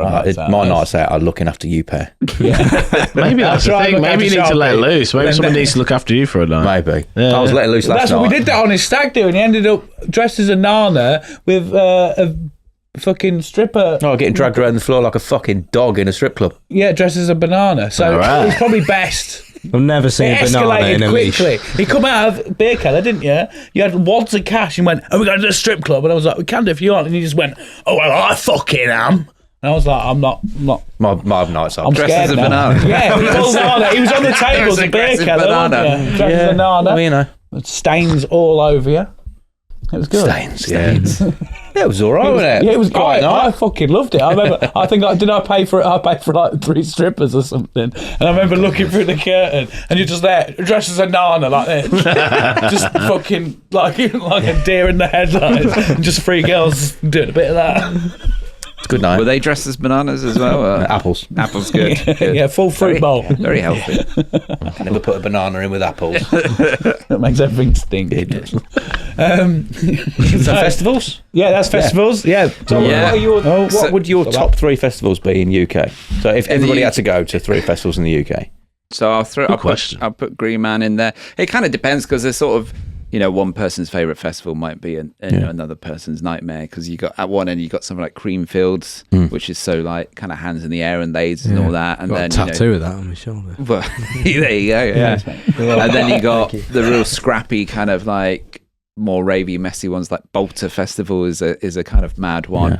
And then you got obviously the rock festivals and all that. But for me personally, so the ones that I really like, Green Man, Shambhala's a good one, quite quirky and interesting, and there's lots of good stuff there. And then Beat Herder Festival in Lancashire, let's throw that one in as well. That's a nice one that I've done quite a few times over the years. But there's loads and loads and loads of good ones. Camp Festival's a really good one that I've done quite a few times, and obviously Glastonbury as well is. But Glastonbury is almost like it's like a festival like no other. It is huge. It's almost like 10 festivals stuck together. Yeah. That one, it's crazy. Yeah, man. Yeah. Sound. Do you want my niche? Yeah. So my sort of more niche one would be a recent He's doing it. Requirement is yes. I would bring a dub theremin with me in this Utopia. What are they seeing in the audio that's track? amazing. What's the olden? So here we go. We got a dub. We got a theremin here that I've brought in. Do many guests bring in props? Yeah. Oh. Never of this theremin. magnitude. Yeah. Never this magnitude. It's usually like a cup or something. But So basically, it's for those who don't know what a theremin is. It's basically, I don't actually know how to actually explain the science behind it. Basically, it's a little box, Correct and then there's feedback. an antennae. And when you move your hand closer to it and further away, as long as I've got the settings right, it makes a fun sound, which will keep you entertained. Oh, hold on, I need to. Here we go. It sounds like a sad haunting. child. Yeah. Let me. If I just, I need to turn it on and then. Wow. Magic, innit? Okay, so I here we go. love So it. now it should be. do I just move that mic, Dave? Oh, it's other guest reacting with mic. all the. There's Oh, interference. technology. Yeah. Feels like I'm on Most Oh no, it's not Haunted. plugged in. Don't worry, Dave. Sorry. Derek Acora. Yeah, it does feel a bit like we're on Most Haunted with Derek Acora. We're hearing signals. Sam. What would you like to say? I'm getting the word nonce.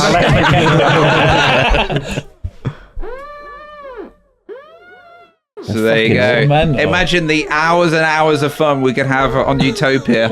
With this. Should I pass it around the room? Here we Yeah. go. Here we go. Wow. I think it should be like, if there was a school or a college, I think it'd be like mandatory lessons, like a GCSE of like. Instead of the recorder. Oh, he's played the theremin before. he knows what he's doing. You know what you're doing. Look at that hand. theremin on that guy.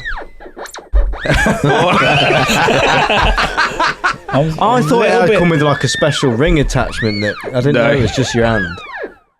Sounds like a clanger, doesn't it? Remember the clangers? Oh, from Doctor Who. Wait, is it Clangers from Doctor Who? Or am I? No, clangers clangers are the are little the- I feel like a weird things. scientist. Ignore me. You have a go shopping. I know you Daleks. Oh, wow. Daleks. Oh, Mix this in. Fucking This is good. If you're driving home, listen to the podcast. yeah. There's 10 What is minutes of going on? theremin. Theremin solo. Here we go. Loving it. What was you doing last night? You were sassing it up. You were giving it a bit of, like, Wow. Yeah. Yeah, bastard. Go on. Yeah, I've started using it. I've only used it a couple of times in gigs, but I know I need to be careful not to overdo it with the I think a theremin. 5-minute theremin solo would not. It's a nice bit of flair. You can say like weird comment to make, I but it turn it fit off. really well. Dave doesn't want to go near it. You know what Yeah, I I want my own time with it. it's not as easy as turn it off. It's just on the side, mate. mean? Oh, God, Yeah. you know technology. That would be me, honestly, for hours figuring Yeah. that out. I Usually need to. Incredible, that. I love that. We'll have to get like a little mini one or something. Yeah. For the Yeah, you need to sort of basically like set it up before the gig and get all the settings right because they sort of change each time. I was really worried that, like, well, which is such a, like, I guess, like a dad thing. Yeah. I was worried that he was going to ruin your show because you were dancing, and I was like, he's going to accidentally touch it. He's going Yeah. to set the theremin off it at the off. wrong time, and the whole night will be ruined. Yeah. I would ruin the gig. Like when you said, I've got to be careful because, not to use it too much. Nah, I'll be over the top. I'll be Turn like, everything else down and just. my whole set will be a theremin and people just leave. You'd be like, tell you what, just turn all this off. Actually, No, turn the lights on. Turn the lights on. Watch. Theremins are sick. I've always wanted to go on one, so that I'll have my own little time See me later. outside afterwards. I can sort you out, Dave. What is it then? Is it Theremin dealer. How do you feel about people playing their theremins in public? You know what? I wouldn't mind that. I'm yet to see it happen. Maybe I could become the Bristol's theremin guy. Strap to your head and be Alongside like, the old guy with the black labs and Yeah. the biker playing heavy metal. All Like, three of you on a hot air balloon. Yeah, there we just go. making jams. most Bristol thing. Yeah. Can you make a theremin helmet? And you're like, Yeah. I bet someone's done that. I bet there's someone out there who's made a theremin outfit. yeah, Is it static then? Is that what's What's doing it reacting with? it's yeah. magic. It's just, It's just wizardry. It's a little wizard in the box. Yeah. The It's not air undead. batteries. It's just mini It's wizards. a panicking wizard. It's just energy. Just energy. Mad, Yeah. isn't it? That Cool, is man. mad. They're cool. Yeah. How much could they set you back? So this was Not 100 that quid. you're He's a salesman. Yeah. Cheaper than This the little bad sausage boy stick. was, I think, 100 quid, because I was looking to get like a dub siren, and it was a friend of mine said, "Oh, you should get a theremin because it kind of does the dub sort of sirens, and you can make lots of different sounds with it." And it was about half the price, so I thought I'd get that. Is a dub siren like a thing? So a dub siren is like the proper dub. Yeah. So to go all the way back to the start when you said you didn't know what dub was, so dub is kind of like a form of music that originated in Jamaica, where producers would take reggae songs and then they would like remove some of the components of the reggae song, add in things like delay and echo, almost like bring in vocals like in an and electronic out. sort of feel And to often artists would make like a dub version of a popular reggae song, and there's some like big. So Lee Scratch Perry was a very famous dub producer, and like in the UK and further afield, you got people like the Mighty Professor who do dub great, and that's like proper like authentic dub. When I came to, basically, I didn't think I'd be doing I didn't think the Beatles dub club would get as popular as it has done. I only ever thought it'd be played to a handful of people at festivals. So when I was trying to think of a name for this project, I thought, well, I have to have Beatles in there. And then I went for Dub Club as a bit of an homage to people like Gentleman's Dub Club and the Dub Pistols. Your favourite? So good. They're so good. Yeah, they're amazing. They're amazing. Both of those bands are amazing live and are just brilliant. And they don't just play dub; they play like reggae, ska, and then like the Dub Pistols do drum and bass and all sorts of other stuff. So it's almost like they took the term dub, and it kind of means kind of a party in that world, basically. So I was kind of lifting it more from that kind of world, but very much within like the sort of dub reggae world. You'd often, if you go to like a reggae gig, there'll be one of the people will have a little dub siren box, and they'll be making sort of siren sound effects, and it just brings it all to life. I never knew that it was like a dedicated thing or a job within that. Do you know? I just kind of always assumed it was just like a sound sample. Yeah, you'd often you find it might be like the keyboard player will have like a dub siren there as well, maybe in a band like that. But you often like drum and bass DJs will have those sort of similar sounds, especially if they're playing like the reggae jungle end of drum and bass. That's really cool. Yeah, I like that. Yeah. Any more good vibes? Any pet peeves? Anything? What do you want to build in your world? So I reckon, they were my pet peeves, and then my good vibes, and then the final. What's the name of the final? The National Treasure. National Treasure. National Treasure. And so, you ready for my National Treasure? So what would be your National Treasure within the world? So, for anyone who hasn't watched this before, so it's like sort of the thing you would champion in your... So I've gone for, and some people won't be surprised to hear this, I've gone for Gloucester Services as my national treasure. There's a bit of a backstory here. But first of all, have you ever been? I haven't. I have. You have? I may have been, but not... What about T-Bay Services? The sister service station to the north. No. Never been? You've been T-Bay? Not to that one. That's that one, yeah. There are a few others up in Scotland as well, but Gloucester Services is just, we all know what a service station is, but Gloucester Services has like sort of revolutionised the service station experience.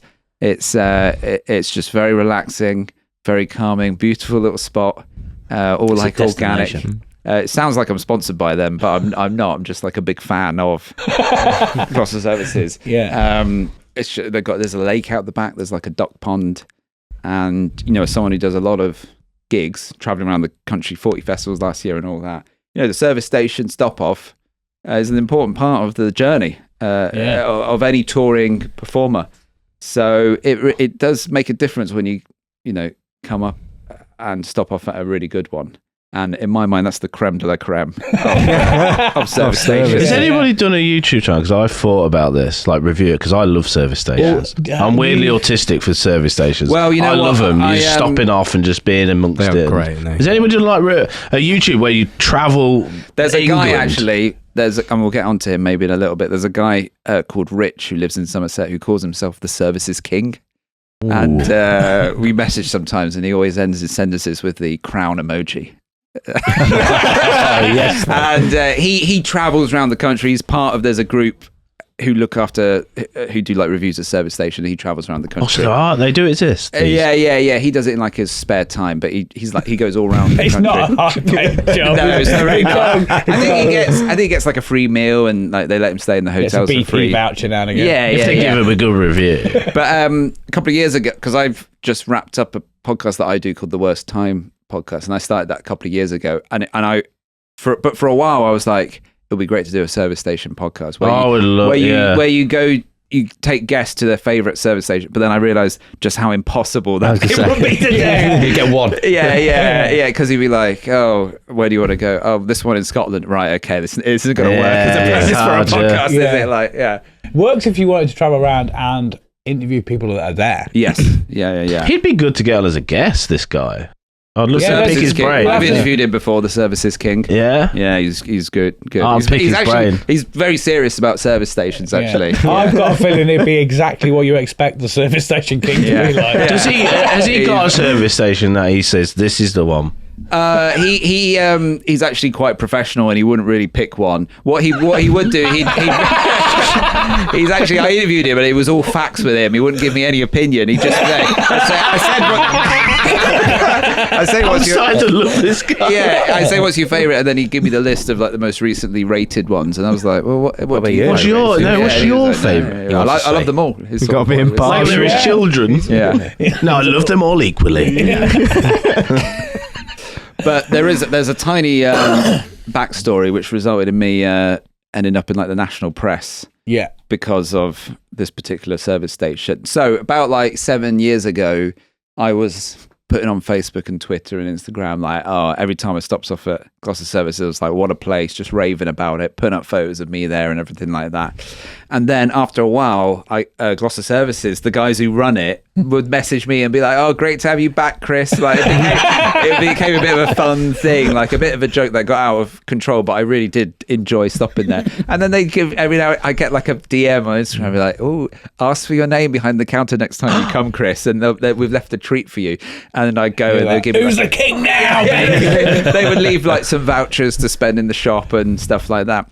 And then I got married in 2019, and they Gloucester Services. Well, hold on. It's Gloucesterbury. I got married in the Cotswolds, and then me and my wife went on our honeymoon to Thailand. And this is important information, because then when we got back, there was a letter that came through the door, and it was a letter from Gloucester Services, and it said, congrats on your wedding, Chris and Francesca. Here's a gift for you guys. Thanks for your support to Gloucester Services. Thanks for all you do. Yeah. And basically, T-Bay Services, the sister station in the north, which is in the Lake District, run by the same people.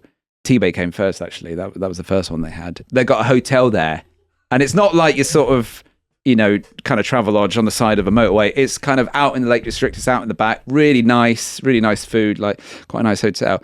And the gift was a stay at T-Bay Services Hotel with a meal. And we were like, great. Yeah. So like it was like Feb 2020. Me and my wife we turned it into a bit of a road trip. We went to Scotland. COVID? Just before COVID. COVID was in the air. So March 2020. COVID's in the air. So we went to it, and then like I put a thing up on social media, as I do for every time I'm in a service station. And a guy, he's like a friend of a friend, messaged me and said, oh, I've been following your service station antics. I work for a company called Reach, and I had heard of Reach. And he said, they're basically a company who write articles and then they end up in the tabloids. So they might end up in all the tabloids, but it's kind of like the source of a lot of articles. He was a journalist who worked for Reach. He said, can I interview you and do an article? and Scraping the barrel there. I knew immediately if I said yes, it would be flipped or turned into some like service station nutter, like insane man. That's what I thought they were going to go for. Then I did the interview, and I thought, let's really like amp it up. I said, can we do a photo shoot at Gloucester Services? Fully leaned into it. Yeah. And he was like, yeah, okay. So he sent a photographer, and then I did a photo shoot at Gloucester Services. And then he did. People like looking around. Yeah. They were like, what's going on here? Yeah, and like, I spoke with the Gloucester Services guys. They were like, yeah, if you want to, Chris. But they also were like, are you sure you know what's going to happen with this article? Anyway, few days later, or maybe it was like a week later. First of all, I get a message from the journalist who says like, "Sorry, Chris." Like sorry was like his main thing, which was never good. And then I think the Daily Star published it first, and they just went with "bloke has honeymoon in service station," which is not what happened at all. Like, and then it was like, It did though. It did. yeah. And then it was like Chris Arnold, blah blah blah, loves this service station so much. T-Base Services. I was like, that's not even my favourite one, guys. Like, Dross is my favourite one. Oh, what, a secondary. It loves his service station so much that he had his honeymoon there, and it was so funny. The whole thing. I was like, oh, that's funny. And then, like with a lot of these things, then the others pick it up, and it spread. But I think Daily Star were the first who took the piece of work that this guy had written, and then thought, we'll just change everything there, and then put it online for like clicks. And then I think quite a few others. Well, the Daily Star is known for their, it's the worst, aren't they? incredible journalism, isn't there? And then I remember like the next day, because I think I had a gig somewhere, and I woke up next day, I was staying somewhere else. So I wake up and turn on my phone, and I just have a message from my wife, and it just says, "Fucking Lad Bible." And I was like, oh my opened up word. Facebook, and there it was, like Lad Bible. We obviously got a huge following. It was like a picture of me and her, and it was like, couple have like honeymoon at like service station, and my wife's getting loads of messages like, I thought you had your honeymoon in Thailand. Like, why is Chris taking you to a service? And then it goes everywhere, and then all the radio stations are talking about it because it's like an easy thing to chat about on the air. And then I started getting messages like, can you come on? And in fact, I got a message saying, can you come on and talk with like Jamie and Amanda on like Heart Breakfast, which I actually said, oh yes, I can. I'll be up for doing that and setting the record straight and all that. But basically, by the time my slot rolled around, like lockdown had happened, like COVID had exploded. Yeah. So, Is this the first time you've come clean about this?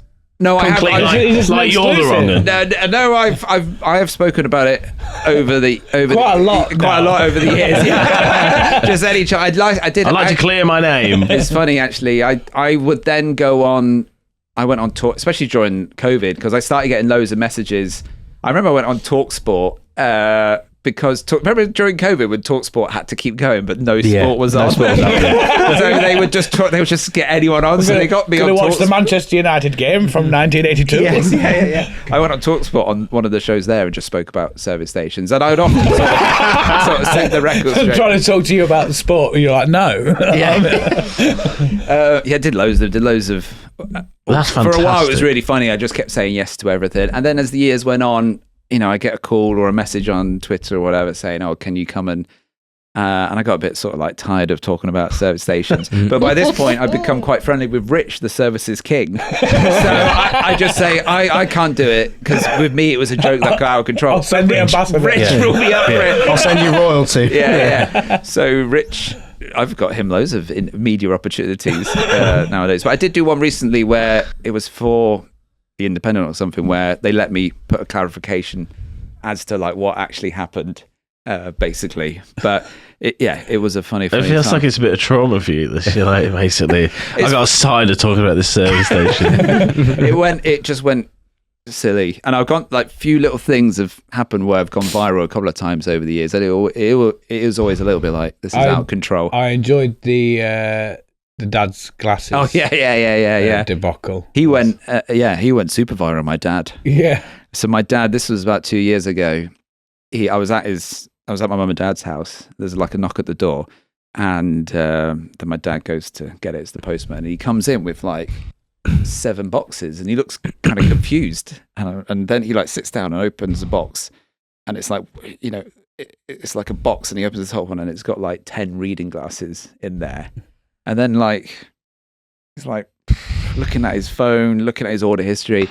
Basically, he's accidentally ordered 60 pairs of reading glasses after misreading the quantity of his order. Oh god, that is fantastic. And I was like, that is incredible and so funny. And I took a photo, and he was like, don't put it on Facebook. My friends will see it on there. I was like, okay, can I put it on Twitter? He was like, yeah, whatever, put it on Twitter. So put it on Twitter, and then like, I think next morning it had been like retweeted by Rick Edwards and the Radio 5 team.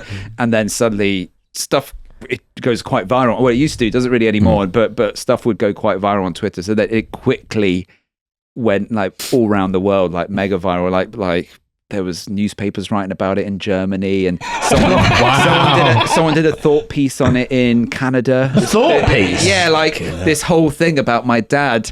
And then my dad started getting like media requests, and then we did a couple of them. In the end, he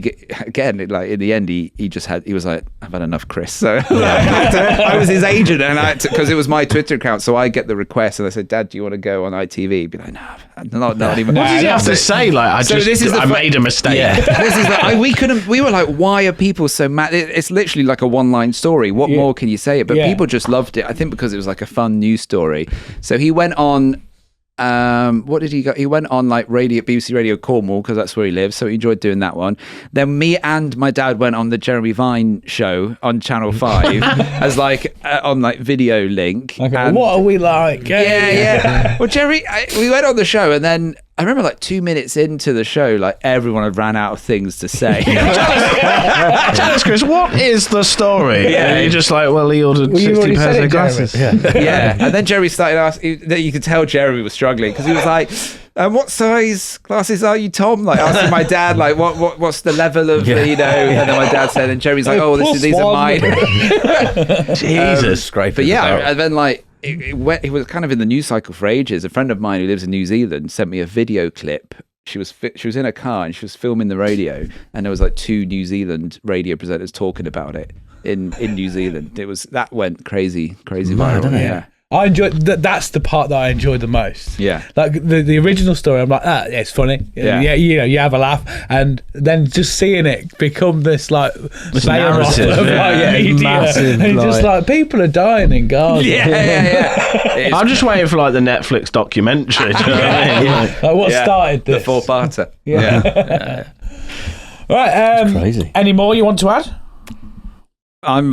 This has been a lovely experience. A long time. Yeah. I've enjoyed it. No, I'm pretty happy with all my my additions there. Yeah. I'm very happy with everything. But that takes us, boys, to the end of the show. Yeah. You enjoyed your stay?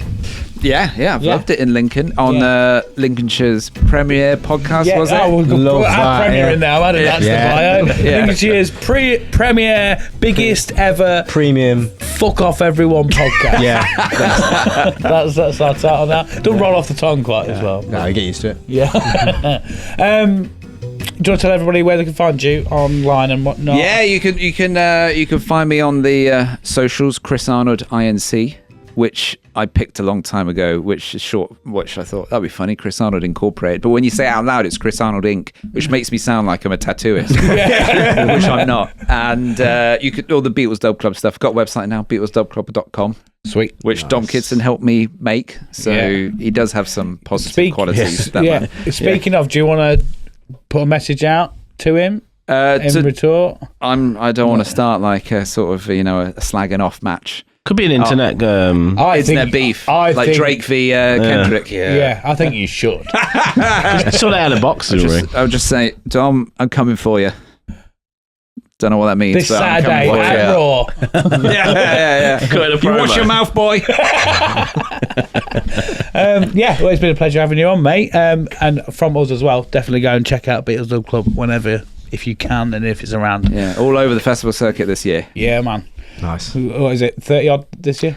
But about that, not 40, but about 30. Wow. Yeah. Just skimming a few off. If it's your first time here, stick around, subscribe to us on YouTube, like, share and comment and all that sort of stuff. Follow us on Spotify, follow us on social medias at Utopia Project Pod, join the Patreon, buy some merch off the website, and support the show as best you can. That'd be lovely. Thank you very much again, Chris. Thank you for having me. Thank you. Lovely. Working behind the scenes, and I think, are you gone to sleep? It's I was concentrating, I was locked in. I've been Junkie T. Thank you very much for coming along. This is your bit. I've been baggy. Thanks for watching. Yeah. What? I did it. What did you do? I've been baggy. Thanks for watching. It's throwing me off now because that bit's different. So Yeah. I can't remember what I'd say now. I'm the permanent. Say your Sharpie. name. Permanent and bye. as always, apart from when I'm not here sometimes. Thanks for coming, Chris. It's been fantastic. Done. Probably. Yeah, this has been the Utopia Project. Goodbye! Piss off. Stop insulting us! Welcome to Utopia, please make yourself at home. It's the only place on earth where you can bitch and moan. There's something here for everyone to make you feel quite great. Just as long as we've already let it through our gates. This is our dreamland, this is Utopia, yet another little podcast for you. This is our dreamland, this is Utopia, it's where we discuss the